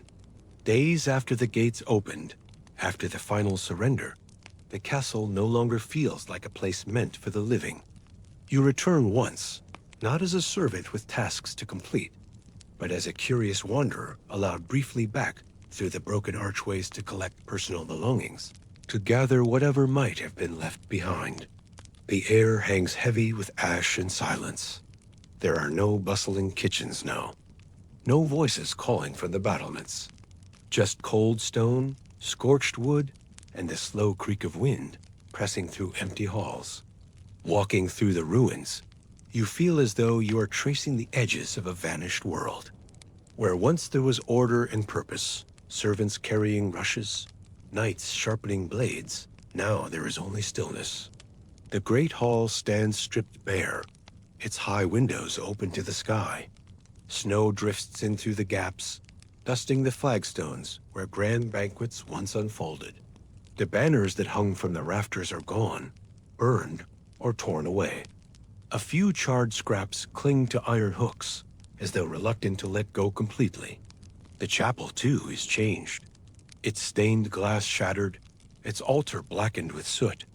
Yet there is something haunting in its quiet resilience. Candles still sit where they always did, though no one lights them anymore. You kneel there briefly, not from any deep faith, but out of habit. Your fingers brush the cold stone floor, and for a moment, you remember the endless hours spent scrubbing these same flagstones, repeating whispered prayers you barely understood. Around you, others move in silence, former servants like yourself, guards now unarmed, faces pale and hollow-eyed. Each person picks through the wreckage carefully, gathering fragments of a life that no longer fits together. A cone left behind, a wooden bowl with a familiar notch in its rim. Small things. The grand objects, silver, fine cloth, the Lord's armor, are long gone, taken by the victors or hidden away before the gates opened. It isn't long before stories begin to spread. People always need stories to fill the silence after disaster. You hear them whispered in nearby villages, where former castle folk now stay. Tales of ghostly figures, walking the battlements at night, their faces pale and half-seen through drifting snow. Stories of a single candle still burning in the solar, even though no one dares enter. And inevitably, stories about the locked room. Someone claims to have seen it open during the final days, just before the gates were breached. According to the story, a lone figure, a steward perhaps, or one of the captains, slipped inside, carrying a small chest wrapped in cloth. When they emerged again, the chest was gone, vanished as surely as the room's secrets. Historians argue over things like this for years afterward, whether hidden vaults truly existed, whether treasures were spirited away before surrender, or if it was all just smoke and memory. For you, it is simpler. You remember the door as it was, silent, steady, unmoving. And perhaps it's better that way. Some doors should stay closed. As the weeks turn to months, the castle settles into a new kind of quiet. Nature begins reclaiming what war has left behind. Moss spreads along the cracks in the walls. Birds nest in the upper rafters where banners once hung. The great hall's roof, partially collapsed, lets in rain and snow. Slowly, ruin becomes part of the landscape. And yet, despite everything, people still return. Traders picking through rubble for salvageable iron. Farmers herding sheep through the outer yard. Even travelers drawn by the castle's name. Its shadow now stretching not as a place of power, but as a relic of what was lost. You find yourself returning too, once in a while, standing by the outer gate, looking up at the towers now softened by time. You remember how it felt to wake before dawn, to carry buckets of water, to light the chapel candles. It isn't pride you feel. There is little pride in hunger and cold, but something quieter. A kind of weight in your chest, knowing you were part of this place, that your hands helped hold it together for as long as it stood. Some evenings, when the wind carries just right, you think you hear echoes from within the walls. The steady ring of a blacksmith's hammer, the faint lilt of a minstrel's song, the whisper of a servant's footsteps on stone. Perhaps those are just stories too. But in a castle like this, stories and ghosts often share the same halls. And yet, not every secret left behind is a ghost. Some lie deeper, beneath the ruins and ash. In hidden vaults, locked chambers, places even the stewards no longer speak of. Because Rochester Castle, like many places of its kind, was never just stone and wood. It was also a vault of hidden things, treasures, relics, and mysteries, long lost to record, but never entirely erased. That's where our next journey begins, not in the ruins above, but in the quiet spaces beneath, behind locked doors, beyond the reach of ordinary hands. The Templar treasure, myth or reality? After the siege and its long, hollow aftermath, the castle seems to settle into a kind of uneasy peace. Enough time passes for people to return, not as soldiers or lords, but as traders, laborers, and pilgrims curious about the ruins. Scaffolding appears along the outer walls, where masons chip away at broken stones, slowly trying to restore what was lost. It is during these quieter months, as life cautiously stirs back to motion, that the courtyard begins to fill once more, not with shouts or drills, but with something softer, whispers. You notice it first while carrying timber through the outer bailey, voices trailing off when you approach, heads bowed together as if sharing not just stories, but secrets. Traders from distant towns, a pair of knights waiting to speak with the steward, even the cooks exchanging murmurs over cooling pots. Everyone has something to say, but no one says it too loudly. The word that catches your ear most often is treasure. At first, it sounds like nothing more than local legend, the kind of tale that grows in places where walls still hold shadows and rooms still stay locked. The castle, after all, had its share of forgotten chambers and unmarked passages. People speak of a vault, hidden deep beneath the keep, filled with gold, relics, perhaps even artifacts left behind by an ancient order. You carry on with your work, hauling wood and sweeping rushes as you always have, but the whispers follow you. A knight sharpening his sword mentions the Templars under his breath. A merchant dropping off sacks of grain glances nervously toward the chapel, as though half expecting to see armored ghosts walking its halls. Even the steward's face tightens when certain questions arise. One afternoon, while scrubbing the flagstones near the well, you hear two masons speaking quietly in French-accented Latin. You only catch fragments.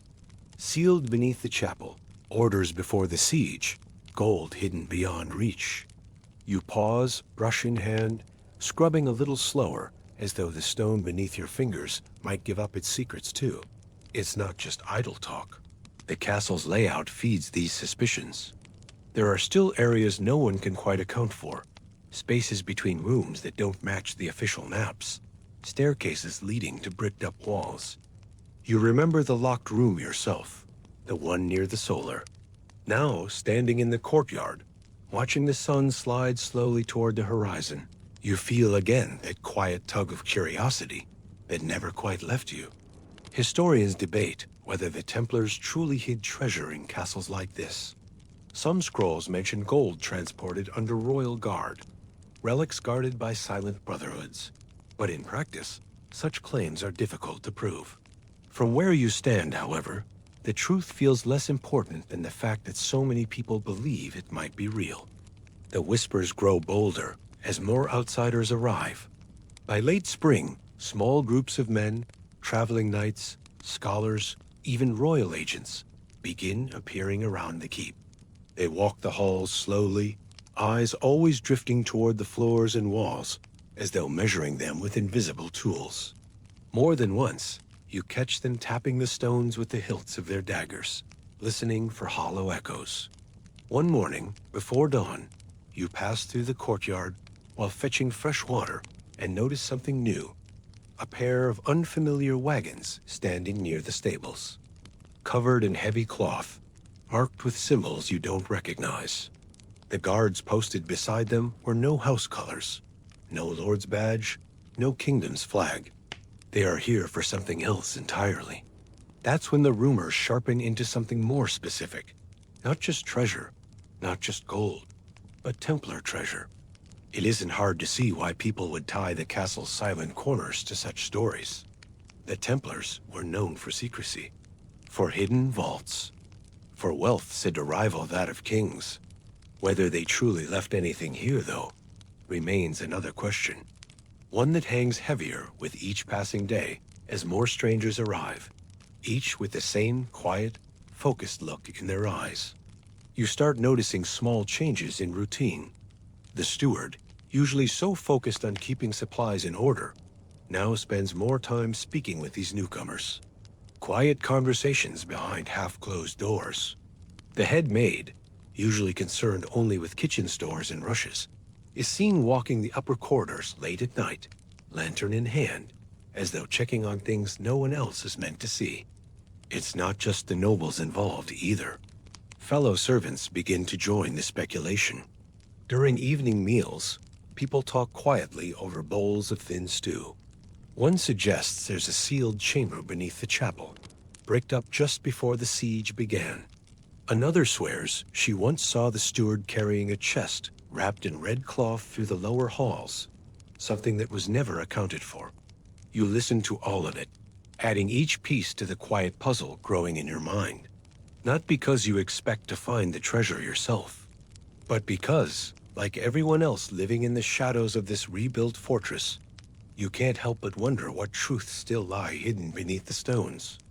Late one evening, after the kitchens have gone quiet and most servants are sleeping, you walk alone through the courtyard. The sky is clear, stars glittering above like silver coins scattered across black velvet. You stand near the old well, hand resting on its rim, listening to the wind as it moved through the tower ruins. There's a peculiar feeling here at night, not quite fear, but something close to it, as if the castle is holding its breath, waiting. You know these walls better than most.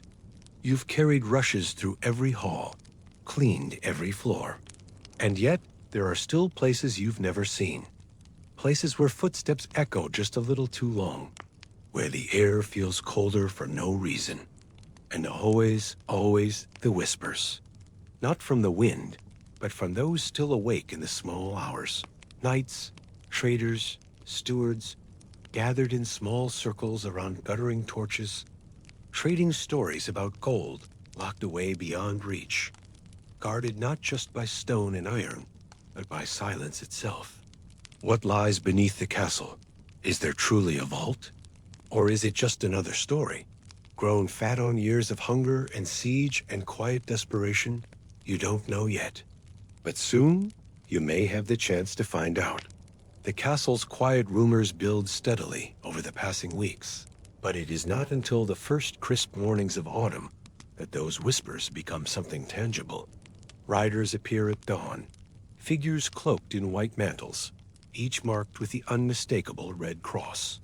They arrive without fanfare or trumpets, their arrival heralded only by the soft clatter of hooves against stone. These are not visiting nobles or common soldiers. They are Templars. Where once you knew of them only through murmured stories in the kitchen yard or during late-night work by the chapel fires, now they stand directly before you in the castle courtyard. They move quietly, without the grand gestures of lesser lords or soldiers eager to display wealth. Their manner is calm, precise. Two knights speak privately with the lord, while others move through the grounds, their eyes scanning walls and doorways as if searching for something hidden. It is while you scrub stone near the chapel steps that one of them pauses beside you. His cloak sways gently as he steps closer, boots soundless on the worn flagstones. You look up from your work, brush gripped tightly in your hand. The knight's face is pale, framed by dark eyes and a narrow mouth. His voice is steady, neither cold nor kind. "What is your name?" he asks. You answer, unsure whether to stand or remain kneeling. "Do you serve in the chapel?" he continues. You nod once. The question feels heavy, though the words are simple. You have cleaned the chapel, often enough to speak the truth without hesitation. The knight says nothing further. His gaze lingers for only a moment more before he turns away, disappearing back toward the keep with the same measured steps. You return to your task, but the encounter stays with you, curling quietly in the back of your mind, like smoke trailing from a candle's wick. It is not long before the purpose of their visit becomes clear. One afternoon, as the sun lowers in the sky, you are summoned to the solar. There, beneath stained glass windows casting ribbons of blue and gold light onto the stone floor, the steward explains your new assignment. The Templars require a small number of trusted servants from the castle. You have been chosen. There is no ceremony to mark your departure. You are given a new set of plain tunics, thicker fabric, free of house colors or embroidery, and instructed to gather your things. By nightfall, you find yourself walking through the gates in silence, following the Templar knights through the woods and roads beyond Rochester. Serving the Templars is not like serving a noble family. Life under their order is shaped by discipline so strict that even the smallest tasks are performed with quiet gravity. Where once your duties were scattered between rushes, firewood, and kitchen work, now they are confined to the essentials. Tending the chapel, maintaining the lower storerooms, cleaning the living quarters with precise, careful movements. Everything is measured, each word, each action. You sleep in a long hall beneath the chapel alongside other servants. Wooden boards serve as beds, laid with thin mats of straw. Meals are taken in complete silence. Bowls of broth, rough bread, and the occasional handful of dried fruit make up your daily portion. There are no feasts here. No music. No idle conversation. Every moment is defined by purpose. Your tasks remain familiar, yet stripped of the casual rhythm you once knew. When polishing brass candle holders or scrubbing stone floors, there is no lingering to enjoy the quiet warmth of afternoon light through the windows. Instead, there is only the work, performed as if each gesture carries weight beyond its appearance. Even tending to firewood becomes a ritual. The logs must be cut to exact lengths, stacked in precise rows, never spilling beyond the line marked on the storeroom wall. In this environment, silence itself begins to feel like a companion. Yet it is within that silence that you start to notice things others might overlook. Chests carried through narrow corridors late at night, always guarded by two knights. Small, locked doors hidden along the lower halls that no one ever opens in daylight. Strangers arriving under cover of darkness, speaking quietly with the master before vanishing before sunrise. It is said in certain histories that Templar commanderies functioned as more than mere military outposts. They served as treasuries, as hidden banks for kings and nobles alike, safeguarding gold, relics, and secrets meant to stay buried. Whether this is fact or fable, you cannot say with certainty, but from what you witness each day, it does not seem so unlikely. One evening, you are assigned to torch duty in the vaults beneath the chapel. Your task is simple. Walk the length of the lower corridors, lighting the torches, checking the locks on iron-bound doors. The halls here feel older than the rest of the commandery. Rough-hewn stone walls without the polished finish of the upper levels. Archways so low that even someone of your height must duck. You are not alone. An older servant named Thomas joins you, a man with a quiet, weathered face who speaks only when necessary. Together, the two of you walk in silence, torchlight flickering against cold stone. The air smells of damp earth and iron. It is during one of these walks that you see it. A section of wall at the far end of the corridor that doesn't quite match the others. The stone there is smoother, newer somehow, as though patched or placed more recently than the surrounding blocks. Thomas stops beside it, kneeling to inspect something at its base. You watch closely, your breath catching as your torchlight reveals a faint line, so narrow and perfect that it would be invisible without looking for it deliberately. A hidden door. Thomas looks up at you and says nothing. His eyes flick to yours for just a brief moment before returning to his task. The message is clear without words. Do not ask. Do not linger. Carry on. And so you do. Night after night, your steps lead you past that same stretch of wall. You light the torches, you check the locks, but your mind lingers always on that place where stone does not meet stone. Serving the Templars, you realize, is not about performing grand tasks or earning favor. It is about moving quietly beside things larger than yourself. About knowing when to speak and when to keep silent. About living alongside secrets without ever truly touching them. Historians may debate what the Templars hid in their vaults: gold, relics, scrolls of forbidden knowledge. From where you stand, walking through those cold stone corridors, the truth feels far simpler and heavier. There are things in this world meant to stay hidden, and those who serve closest to them carry the quiet weight of that knowledge in every step they take. Night in the Templar commandery carries a weight of its own. It is not like the quiet you remember from the castle at Rochester. where the darkness felt like a pause between chores, a time when servants whispered among themselves before drifting off to sleep. Here, night is purposeful. It marks a different kind of work, a different kind of silence, one shaped not by exhaustion, but by ritual. Your first few nights on duty are spent walking familiar paths, checking the chapel's outer doors, ensuring torches stay lit along the inner halls, hauling water for the brothers who rise before dawn for prayers. Yet, there are layers to these duties. Layers you begin to notice as the weeks unfold. The most striking difference is how the commandery never truly sleeps. Even long after the last bell of Compline, when most servants retreat to their boards and straw mats, certain figures remain awake. Always the same, 2 or 3 knights in white mantles, their faces shadowed beneath cowls, moving quietly through the inner corridors as if following patterns known only to them. They carry no torches. Their footsteps echo faintly in the cold, and they speak to no one. Your duties gradually shift to include tasks closer to these silent movements. One evening, the steward himself instructs you to remain in the chapel after the final bell, staying awake until the 3rd watch of the night. You are to tend to the small brazier kept near the altar, ensuring it stays lit until dawn. No questions are allowed. No reason is given. It is during these long hours, sitting in the flickering half-light of the chapel, that you witness what can only be described as rituals. At first, you hear it rather than see it, a low murmuring chant rising from beneath the floor.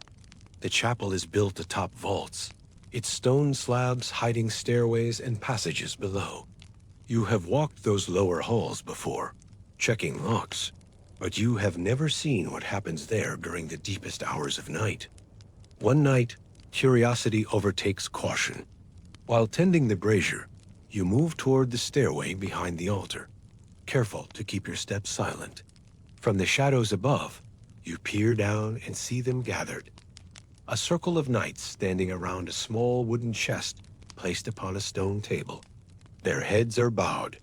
One of them holds a scroll, unrolling it slowly, his voice rising in measured tones that echo softly against the vault's walls. The chest itself is marked with iron bands, sealed tight. You cannot see what lies inside, but there is no mistaking its importance. It is not gold or common treasure.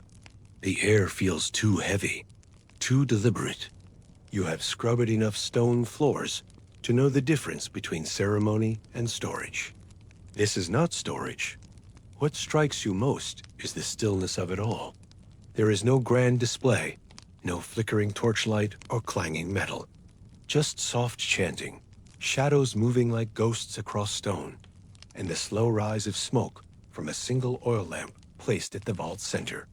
Historians write often about Templar secrecy, about rites and rituals shrouded in rumor. Some claim heresy. Others speak of relics so dangerous they were kept hidden from all but the highest ranks. From where you stand, pressed against cold stone, it feels neither dangerous nor heretical, only quiet, intense, something larger than yourself. The rituals do not happen every night, but often enough that you learn their rhythm. Once or twice each week, during the darkest hours before dawn, the brothers gather in silence. Sometimes there is a chest. Sometimes there is only a scroll. Once, you glimpse them kneeling around a single object placed on a velvet cloth, too small to see clearly, yet it draws your eye like a lodestone. Your duties remain simple: keeping torches lit, cleaning the floors, carrying water. But you know better than to dismiss what you have seen. Among the servants, no one speaks of these things. Even the older ones, those who have served the Templars for years, keep their faces blank when the subject comes up. You ask Thomas, the quiet man you often walk night rounds with, if he knows what the rituals mean.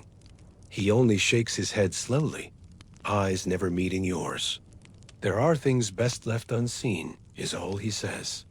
That, you find, is the unspoken rule of life here. You can live beside secrets, brush past them in the corridor, or hear them murmured from behind locked doors. But you do not reach for them. You carry your bucket. You sweep your floor. You keep your head down. Even so, there are moments when the weight of it presses too close. Late one night, as you walk the upper halls with a torch in hand, you pass the chapel and hear a single sharp crack like wood splintering under pressure. You pause, listening. There is no other sound. Yet the next morning, you notice the brass candlestick near the altar has been replaced.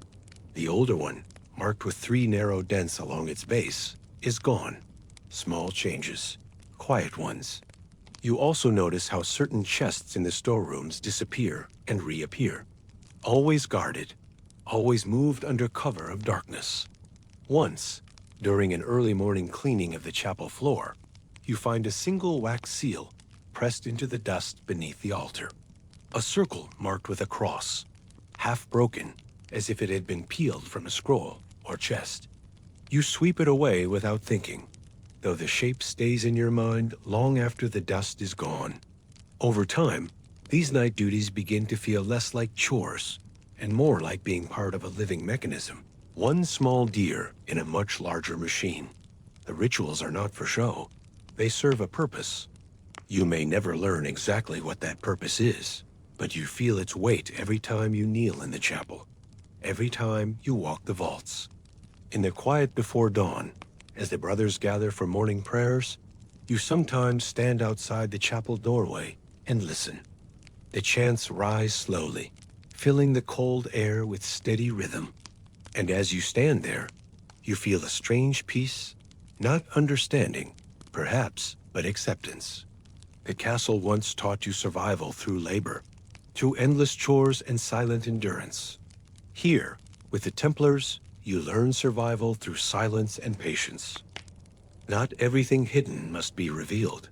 Some things are simply meant to be carried forward, kept safe beneath stone, beneath ritual, beneath the watchful eyes of those who serve not for glory, but for the quiet preservation of things far older and far more valuable than gold. By your 3rd winter serving the Templars, there comes a morning when the commandery feels different the moment you open your eyes. It is not something as obvious as shouting or visible smoke. It is a stillness, a weight in the air, heavier than frost. Even before your feet touch the cold floorboards, you know, something has changed. It begins with missing things. Small things at first.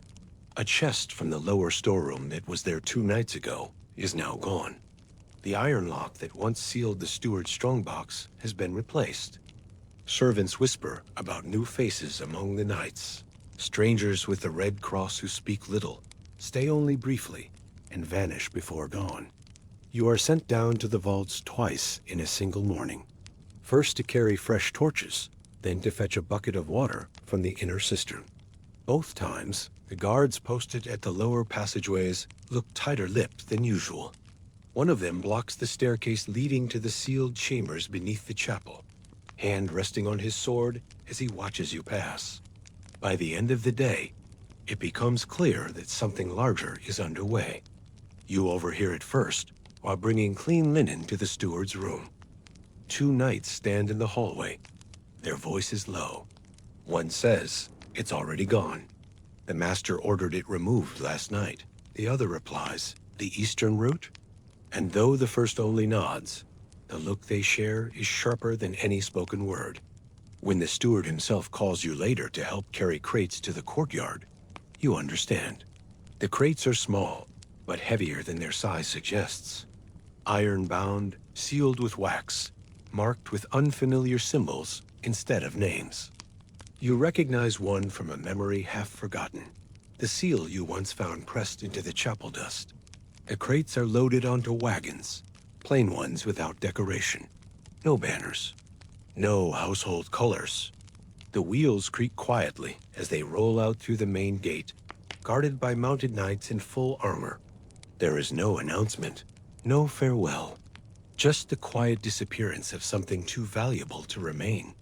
Historians debate how the Templars moved their treasure. Some say it was stored beneath churches and castles, moved in secret before royal authorities could seize it. Others believe it simply vanished, spirited away into the mountains, across seas, buried in places never marked on any map. From where you stand now, it seems simpler. It was taken away in silence, because silence was the only safety left. After the wagons leave, the commandery itself changes. Doors once left unlocked now stay closed. Chambers once used for ordinary storage are bricked up overnight. You see it yourself. 2 laborers, both silent and grim, stacking stones in the lower vaults to seal an archway you had once walked through many times. You pause beside them, watching the wall rise. One of the masons meets your eye briefly. His face says everything. Do not ask. The sealed doors multiply, first in the vaults, then along the upper halls. Rooms you once cleaned weekly now stand locked and cold, the brass handles dusted over with ash from nearby torches.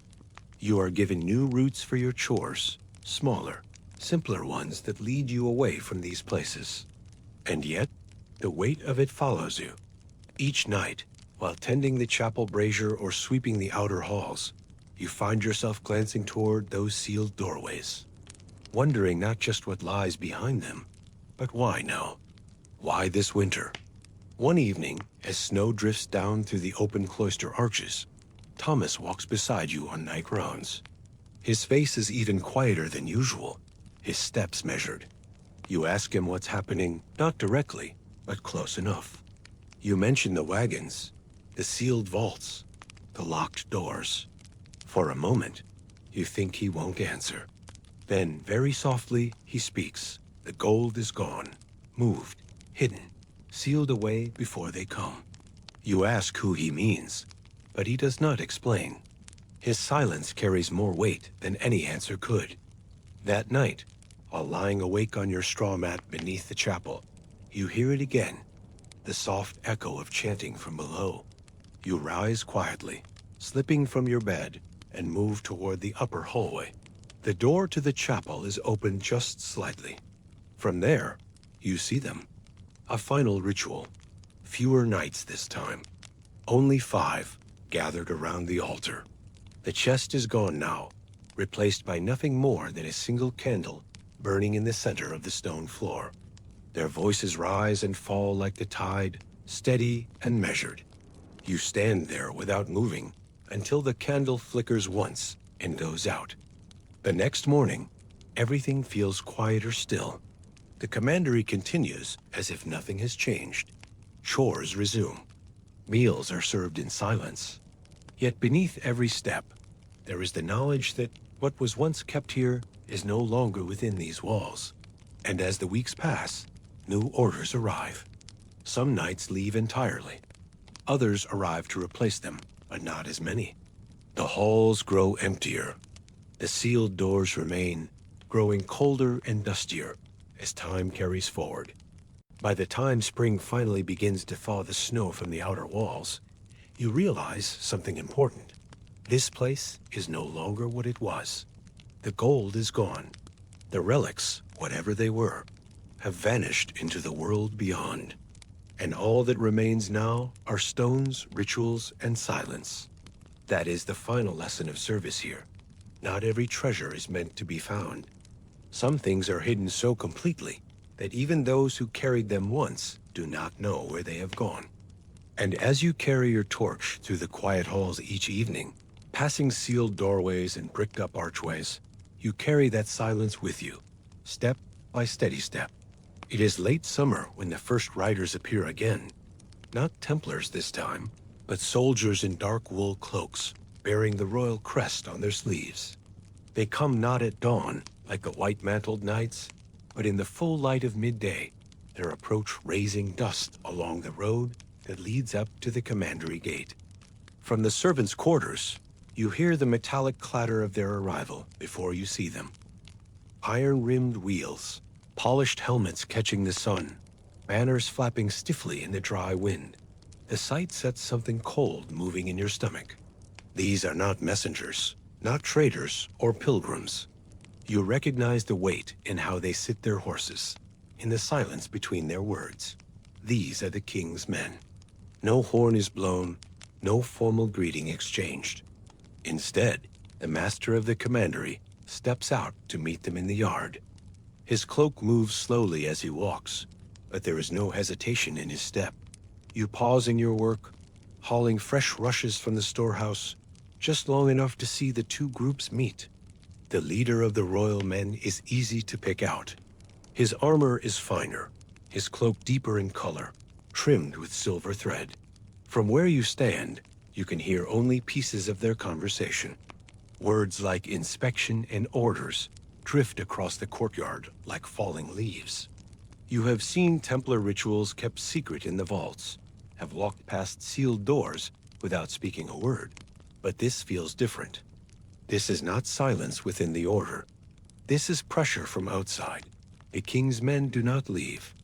They dismount and set up camp along the outer yard, pitching small tents, stabling their horses, and moving as though they intend to stay for days, perhaps longer. Their presence changes everything.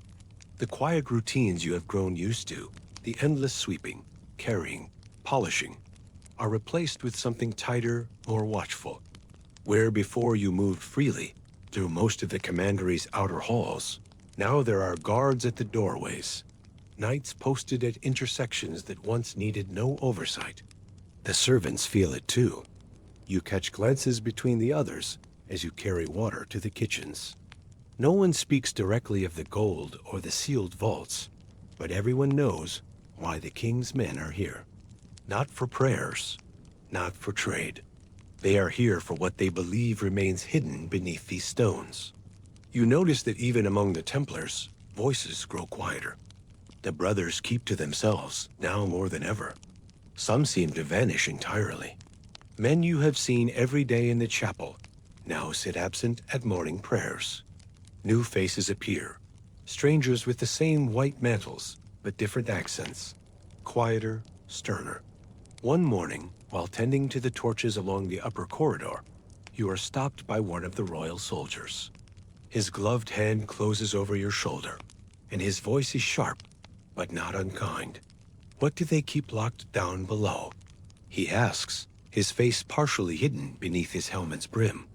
You answer with the truth you have learned to live by. I don't know, sir, because you truly do not. You have seen the crates, the sealed doors, the bricked-over passages. But as for what lay beyond, you can only guess. The soldier studies your face for a moment and releases your shoulder, stepping back with a grunt. In the days that follow, the inspections begin in earnest. The king's men move through every chamber, opening storerooms, prying open locked chests with iron tools, taking inventory of whatever they find. You are summoned twice to help carry items from the storerooms. Bundles of cloth, rows of candlesticks, scrolls, carefully sealed in wax. But none of it seems to satisfy the men in dark cloaks. Their eyes always drift toward the chapel. One evening, just after Compline, you are sent to scrub the chapel floor. The air inside is heavy with incense from that evening's prayers. As you work, brush scraping rhythmically over stone, two royal knights stand by the altar, speaking quietly. You catch pieces of their conversation. They say it was moved, sealed before we came. Nothing left here. Their voices trail off, but the meaning is clear enough. The Templar gold, whatever relics or scrolls once lay hidden in these walls, is gone, and the king's men know it. Still, they do not leave. For another week they remain, searching deeper, checking walls for false panels, counting even the smallest items. You watch as they tap stones with iron rods, listening for hollow sounds. You feel it in your chest, the quiet pressure building between those who live here and those now occupying the same space.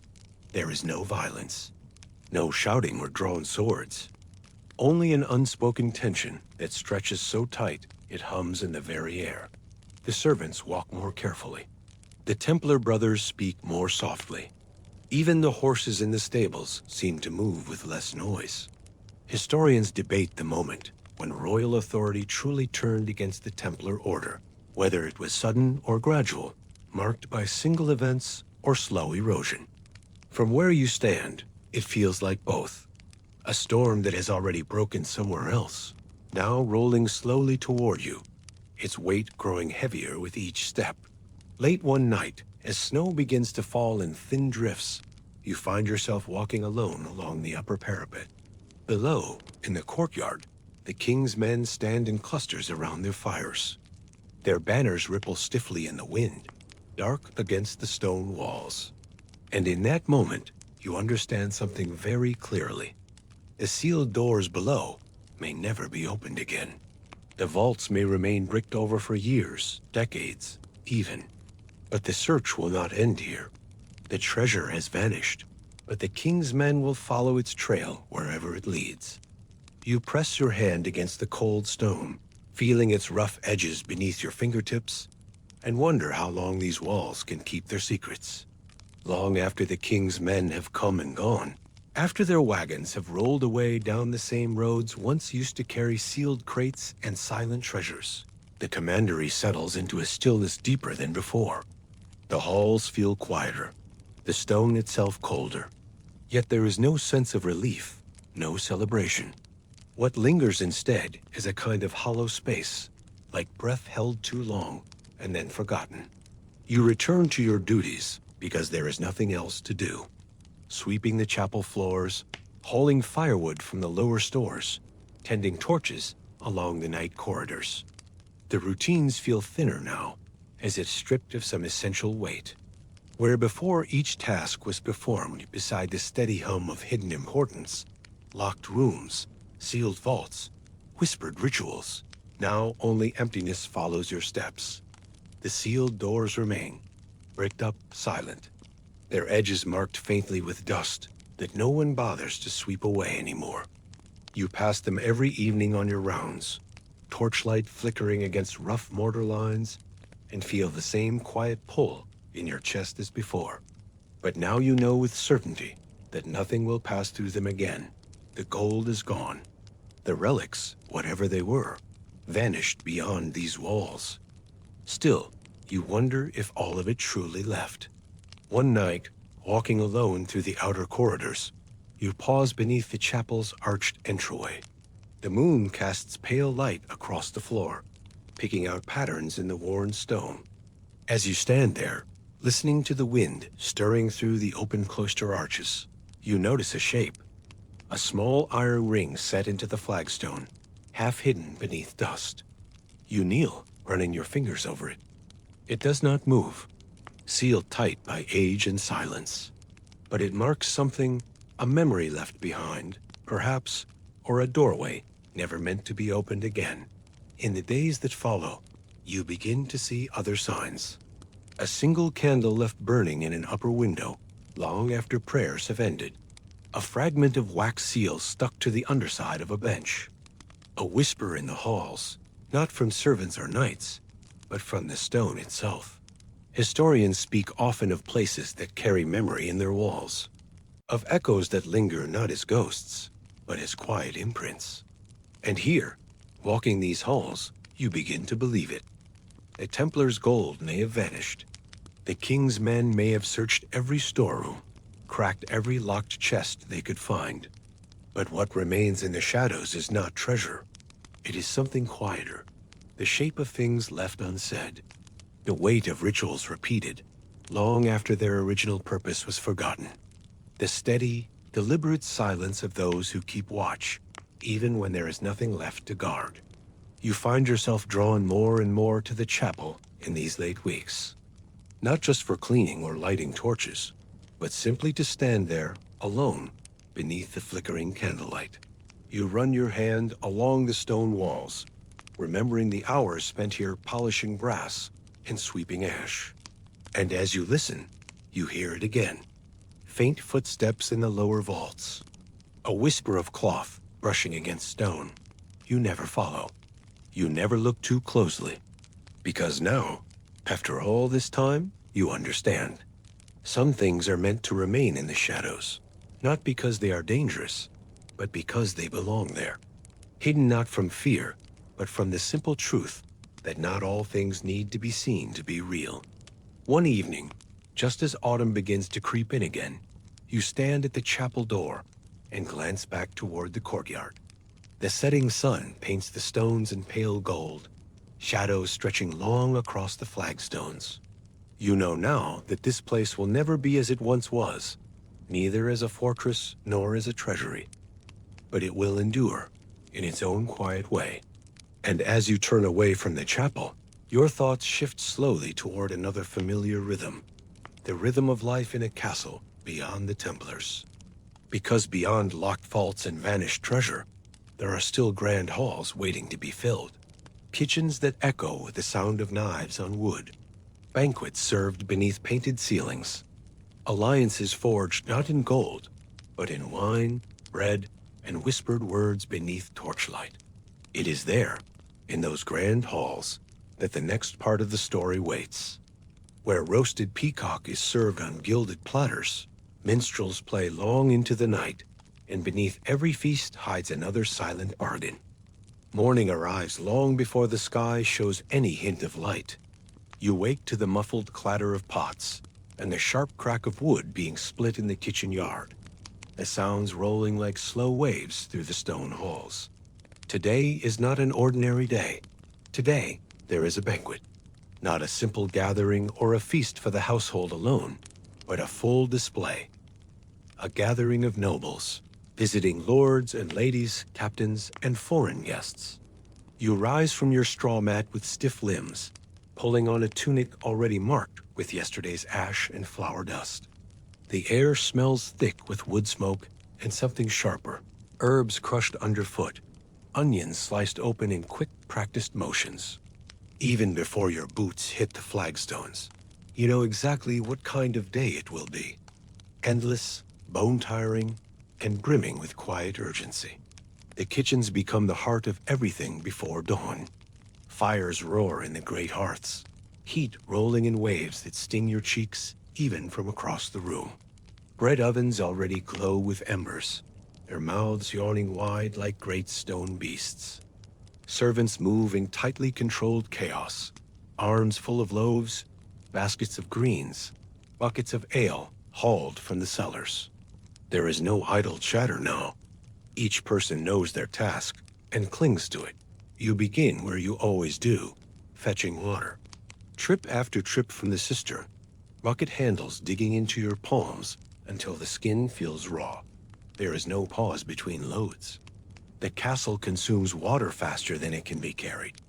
For boiling, for washing vegetables, for scrubbing down wooden boards slick with grease. Once the first light begins to creep through the arrow slits, the meat is already turning on the spits. Great haunches of venison and boar rotate slowly, fat crackling in the fire's heat. One lesser-known detail about grand banquets. The smell of roasting meat fills every corner of the castle, long before any noble sets foot in the hall. You taste it in the air while sweeping rushes. Feel it in your clothes hours before you're ever allowed to eat a scrap. By mid-morning, the more delicate work begins. Trays of pears and figs are laid out on long trestle tables. Jars of honey are uncorked, the thick golden liquid drizzling onto cheese rounds, hard as stone from storage in the cool cellars. Pies are assembled in neat rows, some filled with minced meat, others with dried fruits and spices so valuable their scent alone could make a man's wealth. There is a quiet hierarchy in the kitchen, just as strict as among the knights or nobles above. The master cook stands at the center, sleeves rolled up, face streaked with flour dust and sweat. Her word carries weight. One wrong move, a loaf burned, a joint undercooked, and she'll have you scrubbing pots in the courtyard until midnight. Your task today is simple but constant. Chopping. Bunches of leeks, onions, and garlic are piled beside you in towering heaps. Your knife moves in steady, aching rhythm, slicing stalk after stalk, eyes stinging from the sharp bite of raw onion. Historians sometimes overlook this part of castle life. They speak of banquets in terms of splendor, silver platters, golden goblets, the Lord's high table. But behind every roasted peacock or gilded pie, there are days like this, fingers blistered from knives, arms sore from stirring cauldrons that bubble and hiss over smoky fires. By midday, you are called away to assist with rushes in the great hall. The floor must be cleaned thoroughly before fresh reeds are laid down, mixed with crushed herbs to keep the air sweet. Lavender, rosemary, mint, familiar scents now tangled with ash and sweat. You pause briefly in the middle of the hall, eyes drawn upward toward the painted rafters. Light filters through high windows, picking out the colors in soft gold and faded blue. Rows of benches have already been set along the walls, with the Lord's table raised on its platform, chairs arranged just so. The noble family's servants move among them, adjusting tapestries, polishing silver.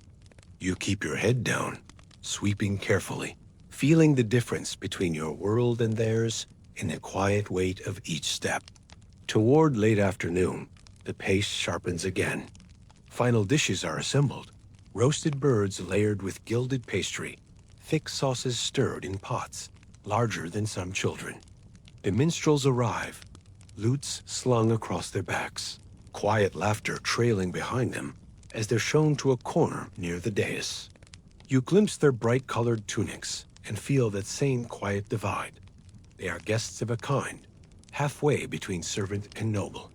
One detail that surprises even long-serving castle folk: how much of a banquet is about appearance as much as taste. Apples polished until they shine like glass. Loaves arranged in careful pyramids. Roasted peacocks served with their feathers reattached, fanned behind them like a painted fan. By sunset, when the first guests begin to arrive, everything stands ready.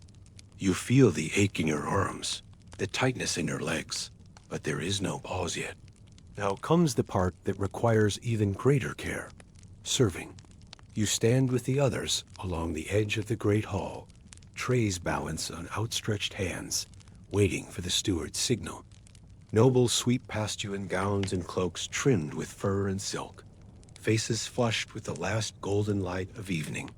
When the first dishes are laid upon the tables, there is a moment of quiet, so complete you can hear the crackle of the hearth fires and the soft thump of your own heartbeat. And then, as though some silent bell has been struck, the hall fills with voices, laughter, toasts, the scrape of knives against trencher bread. As you step forward to serve, weaving between tables, your mind slips into the steady rhythm of duty once more. No longer chopping or hauling, but gliding, silent, always watching. The feast has begun. Once the banquet is underway, your place is no longer in the center of things. Servants do not linger by the high table unless summoned. You and the others move along the edges of the great hall, like shadows caught between the pools of torchlight, watching everything from a careful distance. From where you stand now, holding a tray of warmed wine jugs near the wall, the hall looks completely transformed. The long rows of trestle tables are crowded with richly dressed nobles, sleeves lined in fur, collars stiff with embroidery. The Lord sits beneath the tallest canopy, flanked by guests from neighboring holdings, men and women whose names you may never learn, but whose voices carry clearly across the hall. You listen without appearing to do so, ears tuned to the rising rhythm of their speech. Much of it is as expected: trade, alliances, hunting plans. Yet beneath the easy laughter and polished words, there is another layer. One you've learned to hear in the silences that stretch just a little too long after a joke is made in the way. A lord's hand rests on his cup before speaking, in the flicker of Lady Maud's eyes as she listens more than she speaks.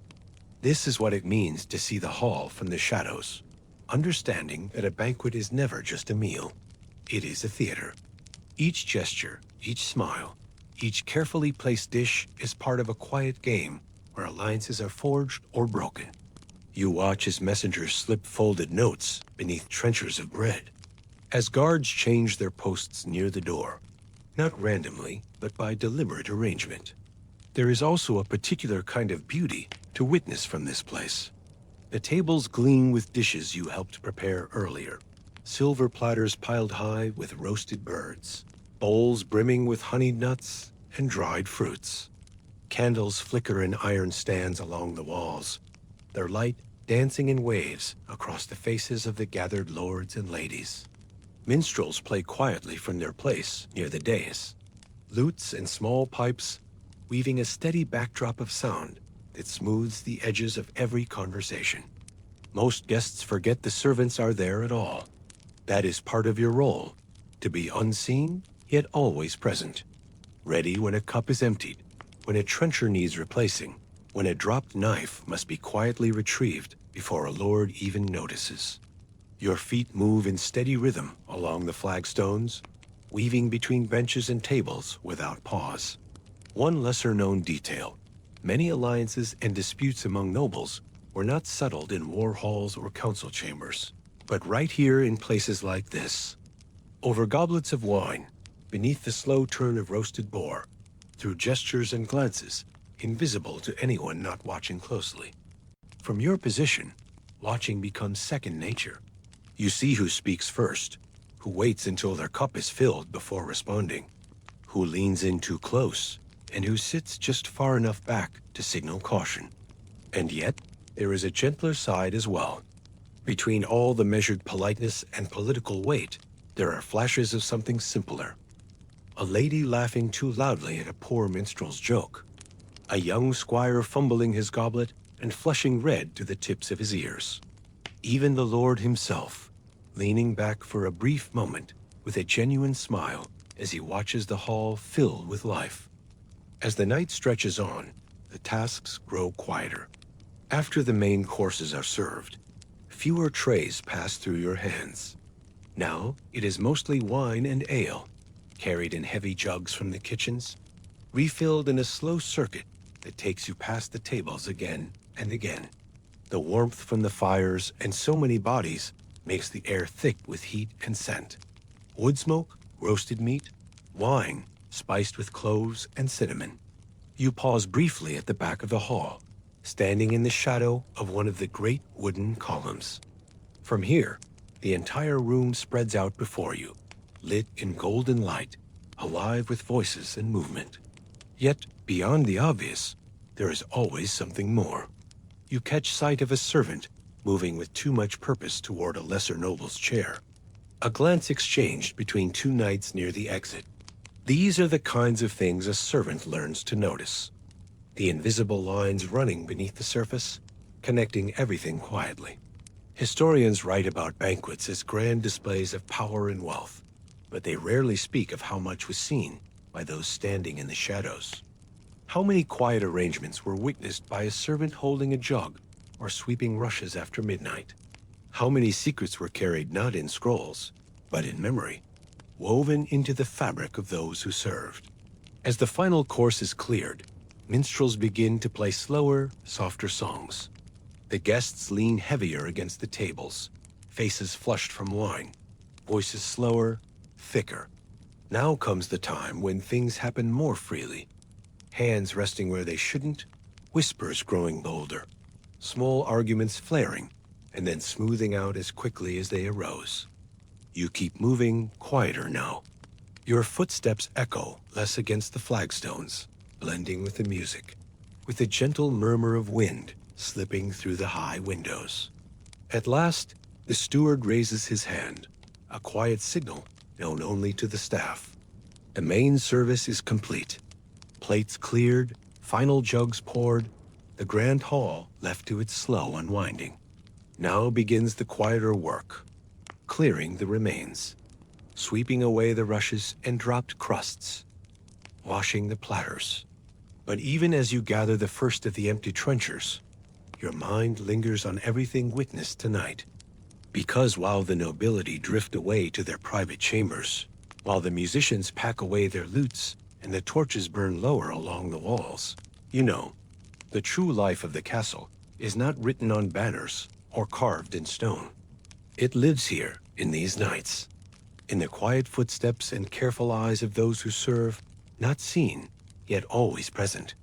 And as you step back into the kitchen yard beneath the cold night sky, breath curling in pale clouds, you already know that tomorrow will begin again. Fires to tend, rushes to sweep, tables to set. The castle always lives on. By the time the banquet's second night begins, the kitchen fills again with the scent of roasting meat and singed feathers, and the peculiar quiet rush that only happens during feast days returns. The castle is alive with the rhythm of preparation, each step practiced until it feels like music, chopping, stirring, hauling water, turning spits.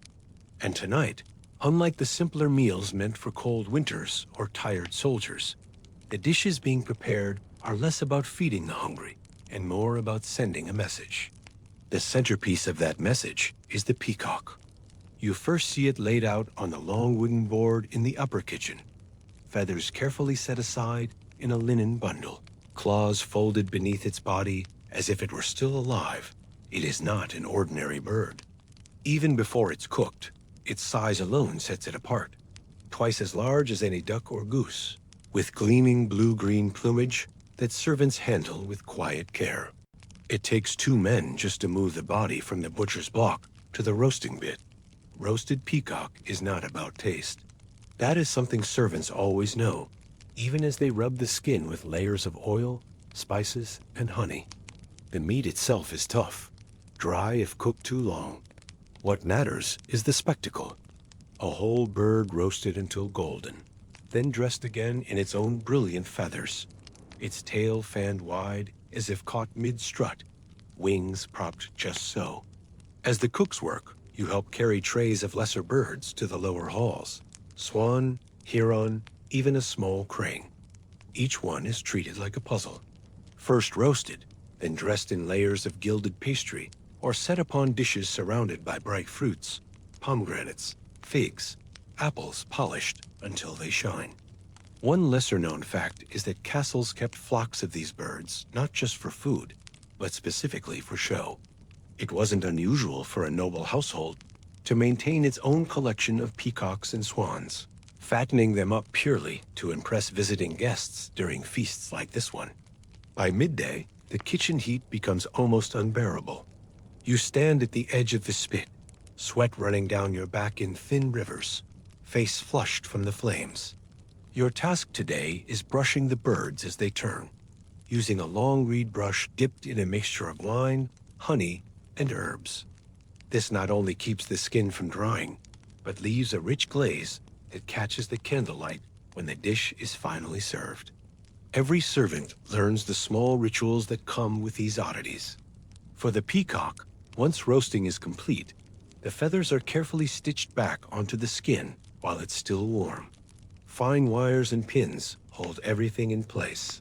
Gold leaf is brushed along the edges of the wings, and sometimes, in castles grander than this, small jewels are pressed into the eyes on the tail feathers.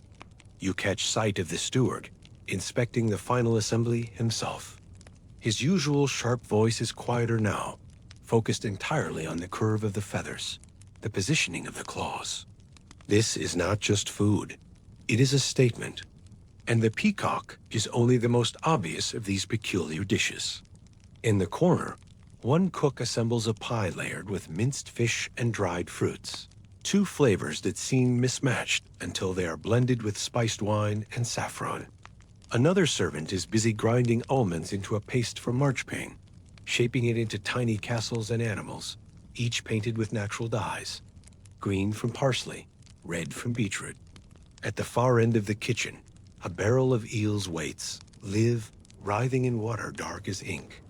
Eel pies, you know, are as common as bread at banquets like this, though the thought of handling them always makes your stomach turn. Still, you help where you must, holding the barrel steady as one of the cooks reaches in, bare hands flashing quick as he grabs the first one, its slick body twisting even as the knife comes down. Even the bread served tonight is different. Shaped not as ordinary loaves, but into sculpted designs. Braided rings, tall towers, flat rounds marked with pressed patterns using iron molds. The smell of fresh yeast and honey drifts through the kitchen alongside the sharper sense of roasting meat. One detail you come to respect. Nothing is wasted. The feathers stripped from smaller birds are saved for arrow fletching. Bones are boiled down into broth. Even the ashes from the cooking fires will later be mixed with lye to scrub the flagstones. By late afternoon, when the peacock is finally carried from the kitchen toward the great hall, the entire household seems to hold its breath. Two men carry it on a wooden board, draped in fine cloth, servants clearing the path ahead as they go. You follow just behind, carrying a tray of smaller dishes, marzipan swans, gilded apples, a silver plate of sugared almonds, so bright they seem like little beads of glass. Inside the hall, the mood changes instantly.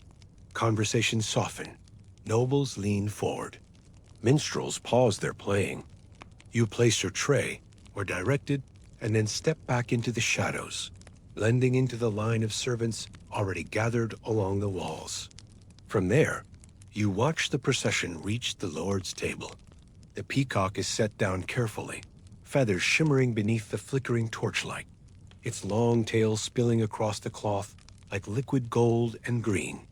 The steward steps forward, offering a few quiet words of introduction, though his voice barely carries. The display speaks for itself. And just like that, the feast continues. Watching from the shadows, you find a strange sense of calm settle over you. The lords and ladies lean toward the bird as though it holds some kind of quiet magic. They touch the gilded feathers lightly with jeweled fingers. Some will eat. Most will only taste. But it isn't about hunger. It is about memory of standing here on this night, surrounded by light and music, with a peacock shining like a jewel at the center of it all. As the evening stretches long into the night, torches burning low and voices growing quieter, you carry more dishes through the hall, always moving carefully, always watching. And beneath the scent of spiced wine and roasted bird, there lingers something quieter still, the quiet rhythm of your own footsteps, steady and unseen, tracing the same paths as countless servants before you. Because in a place like this, the grandest things often live not at the center, but at the edges, carried in careful hands, witnessed only from the shadows. Once the feast has passed its middle point, after the grand dishes have been served, after the gilded peacock has been admired, and its meat portioned into dainty, half-touched servings, the mood in the great hall begins to shift. It's a change every long-serving castle hand learns to anticipate. The quiet tension of early formalities gives way to something looser, heavier with wine and sleepiness, yet edged with a kind of restless energy. This is when the jesters and minstrels come forward. From your usual place along the wall, tray in hand, you see it as clearly as you see the candle smoke curling toward the rafters. The subtle straightening of noble shoulders, the expectant hush rippling along the benches, even the brief glances exchanged between stewards and squires. It is no accident. The arrival of music and entertainment is as carefully timed as the turning of the meat on the spits. Tonight, the jester wears a tunic, bright with orange and blue patches, bells sewn along the hems so that his every step jingles. His face is painted white with dark streaks beneath the eyes, a mask of perpetual mischief. You recognize him. His name is known throughout the region, a juggler, acrobat, and singer called for not just because of his tricks, but because he knows exactly how far he can push a lord's patience without stepping too far. He begins with the usual, balancing knives on the tips of his fingers, tumbling through the cleared space between tables, all to polite laughter. But from where you stand, it's not the tumbling that holds your attention.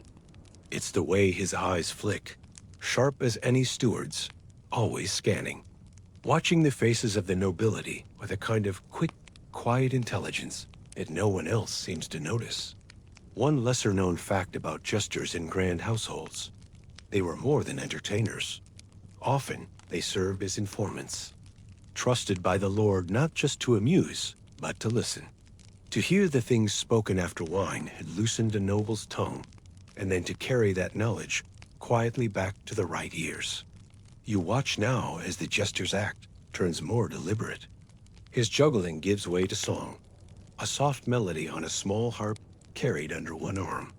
The minstrels join him, lutes and flutes weaving beneath his voice as he drifts between the tables. And as he sings, his lyrics shift. Gentle, teasing verses that draw half-laughed gasps from the nobles. Verses that mention not just the usual nightly boasts or ladies' favors, but private jokes, too private to be public knowledge. You catch it, standing there. The flicker of a lord's expression, when the jester's rhyme treads too close to something real. A young lady's glance downward, her cup clutched tighter as the jester's words skirt the edge of her own whispered secrets. He knows things, and he knows when to show that he knows. The minstrels themselves play a different game.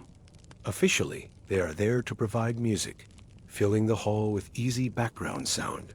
But their craft is as careful as the cook's measuring of spices. Each tune has its place, louder, faster songs after wine has flowed freely. Quieter, mournful airs as the night deepens and the feast begins to ebb. You learn over time how closely tied this is to the hall's unspoken rhythm. When minstrels slow their playing, it signals to the servants that the final courses are nearing. When they strike up faster, sharper tunes, it often marks the moment before games begin, dancing, dice, or quiet contests of wit. But not all their games are meant for the lords and ladies. Among themselves, the minstrels weave private signals into their songs. You hear it tonight while fetching a fresh tray of ale. Two flutists standing near the dais shift their melody mid-verse, changing keys so subtly most wouldn't notice. But the other minstrels do. They exchange glances. One adjusts the strap on his lute. Another lifts a wine cup, pretending to drink while watching someone across the hall. You wonder if these two are informants in their own way, servants of song who carry messages not with scrolls, but with notes. The longer the feast stretches, the more you see these smaller, quieter currents beneath the music and laughter. The jester pausing just a little too long beside a captain's chair, murmuring a word or two too low for others to hear. A minstrel leaning closer to a squire, their faces turned inward beneath the shadow of a pillar. And all the while, the nobles barely notice. Their focus remains on the obvious: the food, the dancing, the steady flow of wine. You return to your place beside the wall, setting down an empty tray, and allow yourself one long look across the hall. From the shadows, the scene appears almost like a painting. Faces bright with candlelight, feathers and gold, flashing in the torch glow, music curling like smoke between rafters. But you see it differently now, not just as a grand celebration, but as a quiet network of glances and gestures. Historians may write about banquets as fixed points, marked by dates, attended by names etched into ledgers.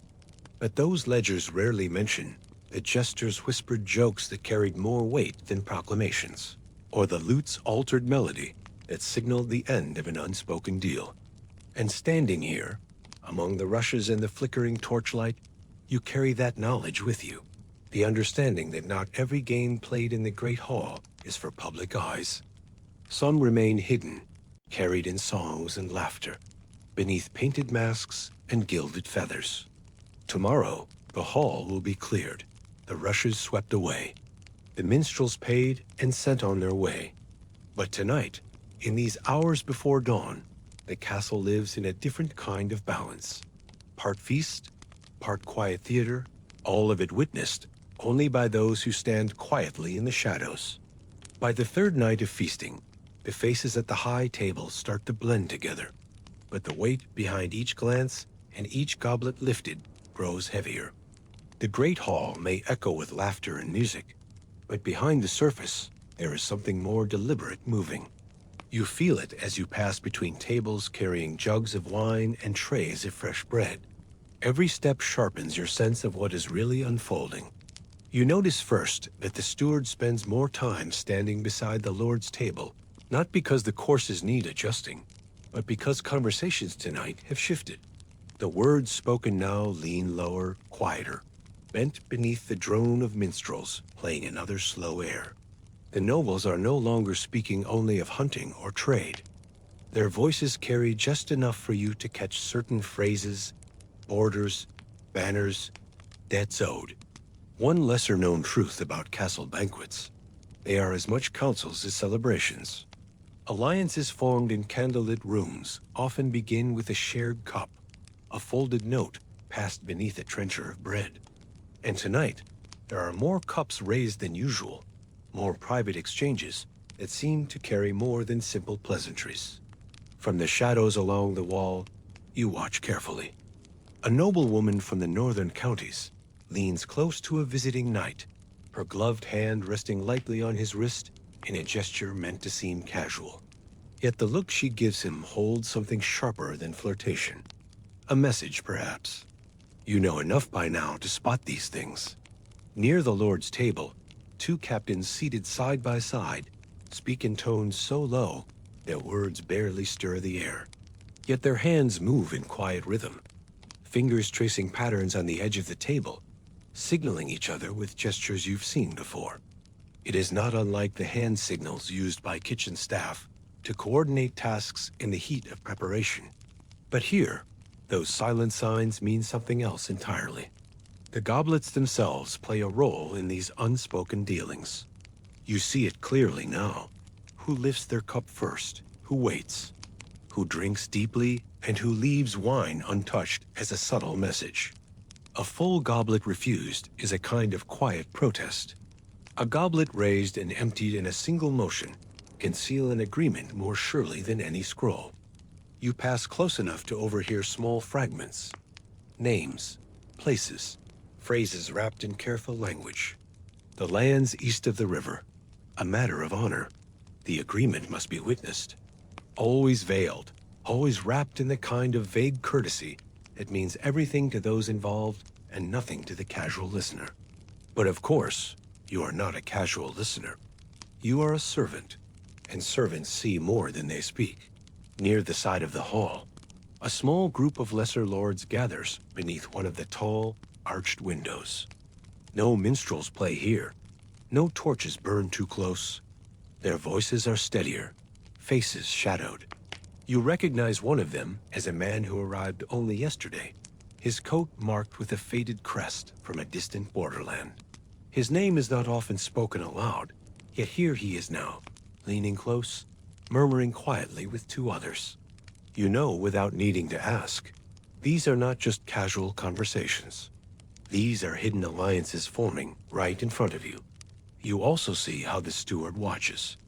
Not directly, not obviously, but his eyes move constantly, flicking from group to group, tracking the weight of each goblet lifted, each laugh that rings too sharp or too flat. When he summons you with a quiet gesture, it is not just to fetch more wine. It is to move through the hall, placing you close enough to listen while appearing to do nothing more than serve. This, too, is part of castle life. The quiet understanding that servants carry knowledge as surely as knights carry swords. And that sometimes, the weight of a secret is heavier than the weight of iron. As the evening deepens, the hall grows thicker with the scent of wine and sweat, herbs crushed beneath the rushes, smoke curling in slow spirals toward the rafters. You move slower now, careful not to draw attention. Every step measured, every glance tucked beneath lowered lashes. At one point, you pause beside the far wall, jug in hand, as the Lord himself speaks with a visiting noble from the southern counties. Their words are barely more than whispers, yet you catch enough to piece together what lies beneath. Promises of men, horses, coin exchange not tonight, but in the weeks to come. Alliances that will not appear in any ledger, yet will decide the course of battles yet to be fought. Historians record treaties and battles, names carved into stone, banners displayed on long walls. But none of those scrolls or carvings capture what happens in places like this, by firelight, between goblets, beneath banners of painted cloth. As the final songs drift from the minstrels and the guests lean heavier against their tables, you feel the weight of it settle in your own mind. These halls are more than stone. They are a living map of quiet promises, unseen ties, debts both spoken and unspoken. When the steward finally signals for the night's close, 2 short claps of his hands, echoed by the clearing of dishes. You move again with practiced ease, gathering empty cups, wiping down boards, sweeping aside fallen breadcrumbs. And yet, as you carry each tray back toward the kitchens, one hand on the edge of the door, you cannot help but glance back one last time. The hall now stands quieter, torches burning lower, faces softened with drink and weariness. But in the shadows, those quiet alliances remain, written not on paper, but in memory, yours included. Tomorrow, the tables will be cleaned, the rushes replaced, the goblets scrubbed until they shine. But the weight of tonight will not fade. And as the kitchen doors swing shut behind you, the scent of wine and herbs still clinging to your tunic, you carry that knowledge with you into the silent halls beyond. By the time the final goblet is drained and the music is quieted into a soft echo, the castle feels like an entirely different place.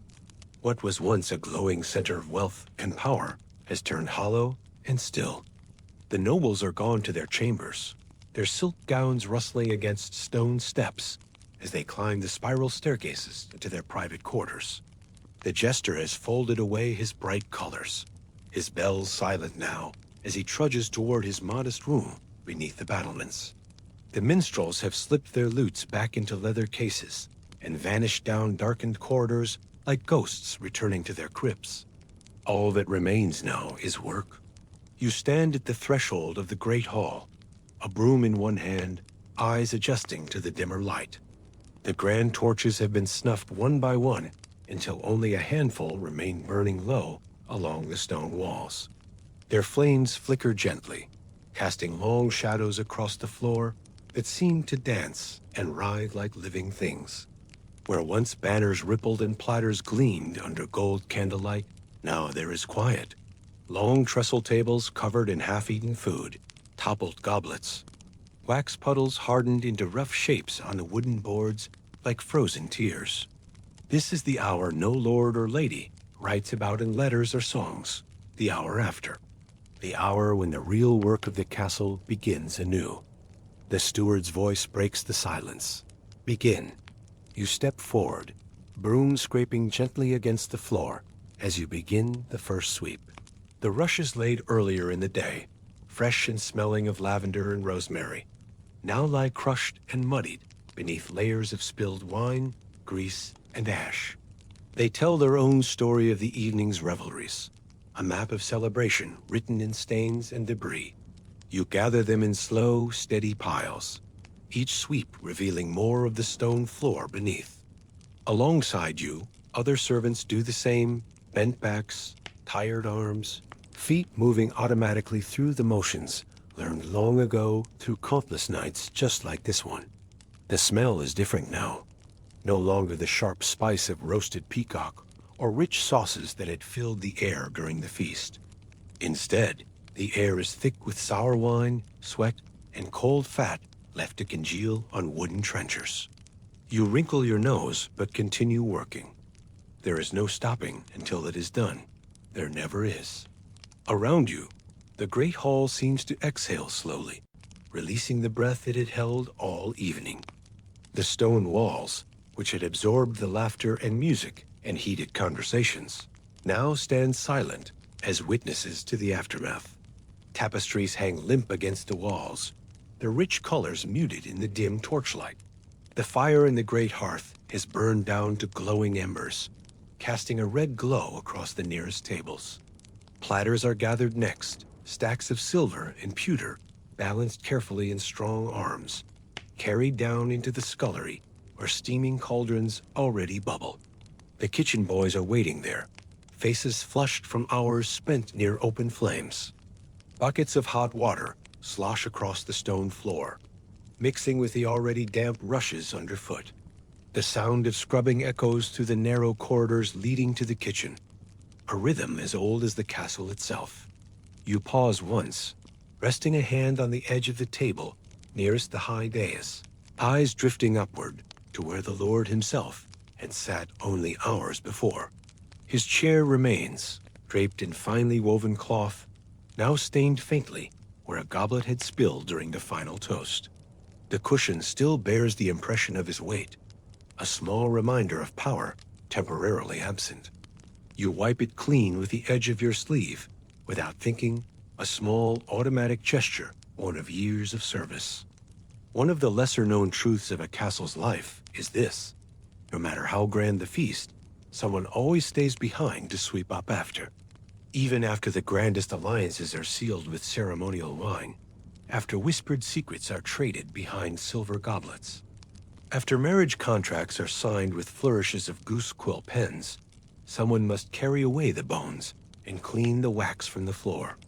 Someone must restore order to chaos, must prepare for tomorrow's needs while tonight's guests sleep soundly in their beds. And tonight, that someone is you. The rhythm of it settles into your body like an old prayer. Carry, scrape, sweep, scrub, over and over. You learn to find a kind of peace in the repetition, a meditation in the mundane tasks that keep the castle functioning. Your hands ache from gripping broom handles and cold flagstones. Your back bends lower as the piles of waste grow higher. Yet you work steadily, with the quiet knowledge that each pass of the broom or cloth brings the hall one step closer to its next life, its next transformation from empty space to gathering place. At one point, as you clear beneath the lower tables, your fingers brush against something small and sharp, hidden in the rushes. You pause, lifting it gently from the floor. It's a brooch, gold filigree shaped like a hawk in flight. A single red stone set into its eye that catches the torchlight like a drop of blood. You hold it up to the flickering flame for a moment, letting the gleam dance across the intricate metalwork, before tucking it carefully into the steward's chest for safekeeping. Small treasures like this turn up often after banquets, left behind by guests too full of wine to notice their loss. You find other things too. A silk ribbon the color of summer sky, a silver spoon bent slightly at the handle from some careless gesture, a pair of gloves, so fine you know they must have belonged to one of the visiting ladies. Each item is gathered with quiet care, like gathering fallen petals from a garden. They will be sorted tomorrow, perhaps returned to their owners if they can be identified, or added to the castle's collection of lost things. The servants work mostly in silence. There is no need for chatter now. Each of you knows the rhythm. Start at the outer edges, moving steadily toward the high table, like ripples moving backward toward their source. Gather the waste. Clear the tables. Scrub the stains from the stone. It is not fast work, but neither is it frantic. This is not the hurried pace of preparing a feast, with its urgent deadlines and shouted orders. It is the slower, steadier tempo of putting things back in their place, of restoring the natural order that feasts temporarily disrupt. The hall begins to change around you as the piles of rushes are carried away to the courtyard for burning. The floor beneath reveals itself again, smooth flagstones worn by years of footsteps, flecked with bits of old wax and ash like ancient stars embedded in dark stone. The room feels larger now, quieter. The echoes of the feast fade, replaced by the steady scrape of brooms and the occasional creak of wooden benches being set aside. You step out into the courtyard, once to empty a pail, breath curling in pale clouds against the night air. The sky above is dark and clear, stars scattered in sharp pinpricks across velvet black like diamonds sewn into cloth. The cold hits hard after the warmth of the hall. It stings your fingers, numbs your nose, makes your eyes water. But it also feels clean, in a way the smoke-thick air inside never does. Here, beneath the vast sky, the concerns of lords and ladies seem small and distant. The rushes are heaped in a wide pile near the fire pit, set alight with a single torch. Flames crackle quietly, sending up sparks that drift into the night sky like tiny prayers ascending. You watch them for a moment, arms folded across your chest, feeling the heat on your face while the cold air nips at your back. The fire consumes the evidence of the evening's celebration, turning it to ash and smoke that will be carried away by the wind. Back in the scullery, The final platters are being scrubbed clean. Hot water splashes across the stone floor in small rivers, carrying away the last traces of the feast. The kitchen boys work with sleeves rolled up past their elbows, faces flushed and eyes heavy with sleep. The smell of ash and soap fills the air, sharp and clean after the rich odors of the feast. You rejoin the others in the hall, wiping down the last of the tables with damp cloths. The wood gleams softly in the torchlight, restored to its natural beauty. The steward stands near the high table now, arms folded, watching everything with a practiced eye. His nod comes slowly when he judges the work good enough to call finished, a gesture that carries the weight of approval earned through years of faithful service. The final task is lighting the fresh torches for the next morning. You help replace the candle stubs, wiping wax from the iron holders with a cloth until each one gleams faintly in the low light. The hall now looks as though no feast had ever taken place, as though the evening's celebration was nothing more than a dream that has faded with the dawn. The benches stand neatly stacked. The tables gleam in the torchlight. The floor shines faintly with damp from fresh scrubbing. It is a strange thing, seeing the hall this way. Not grand, not loud, but clean and quiet, ready for whatever comes next. Ready for the morning light that will stream through the high windows, for the servants who will lay fresh rushes, for the tables that will be set once more with simple fare or elaborate feasts. The other servants begin to drift away now, filing back toward the lower quarters beneath the kitchen. You follow them, footsteps slow from the ache in your legs and back. Down the narrow stairs, past the cold storage rooms and the wine cellars, until you reach the wide, low-ceilinged hall where the servants' beds are laid out in neat rows. You unroll your mat beside the others, pulling a thin wool blanket up to your shoulders as you settle onto the straw. The warmth from the kitchen hearth seeps into your bones, a gentle comfort after the cold night air. Your hands are still raw from the soap and scrubbing. Your feet still throb from a full day's work. But there is satisfaction in the tiredness, the good exhaustion that comes from work well done.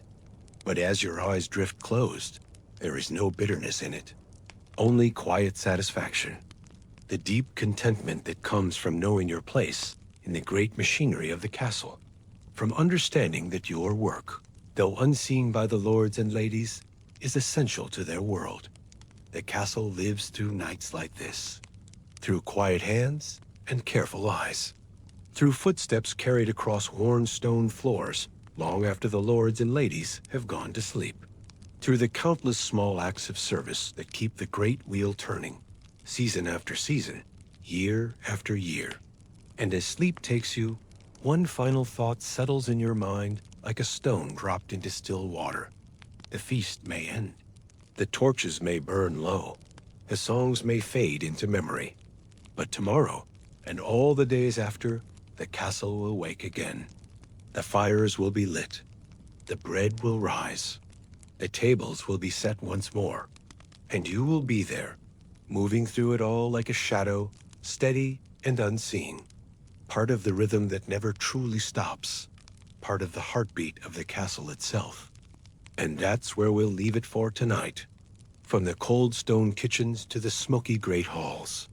From the quiet footsteps of castle servants to the whispered alliances sealed behind raised goblets. A long, steady walk through the rhythms of life hidden beneath a medieval fortress's grandest days. If you're still awake, thanks for sticking with me all the way through the sweep of rushes and the clatter of silver platters. And if you drifted off somewhere between the ceiling of hidden vaults and the echo of minstrel songs, that's perfectly fine too. That's really what this is meant for. If you enjoyed this slower, sleep-friendly journey through medieval history, feel free to like the video and subscribe for more. And as always, I'd love to hear in the comments where you're listening from and what time it was when you pressed play. It's always quietly fascinating seeing where these late-night history stories are reaching. For now, I'll let the footsteps along cold castle corridors fade, the crackle of torches along stone walls grow quieter, and the grand halls settle into shadow and silence once again. Sleep well, and I'll see you next time.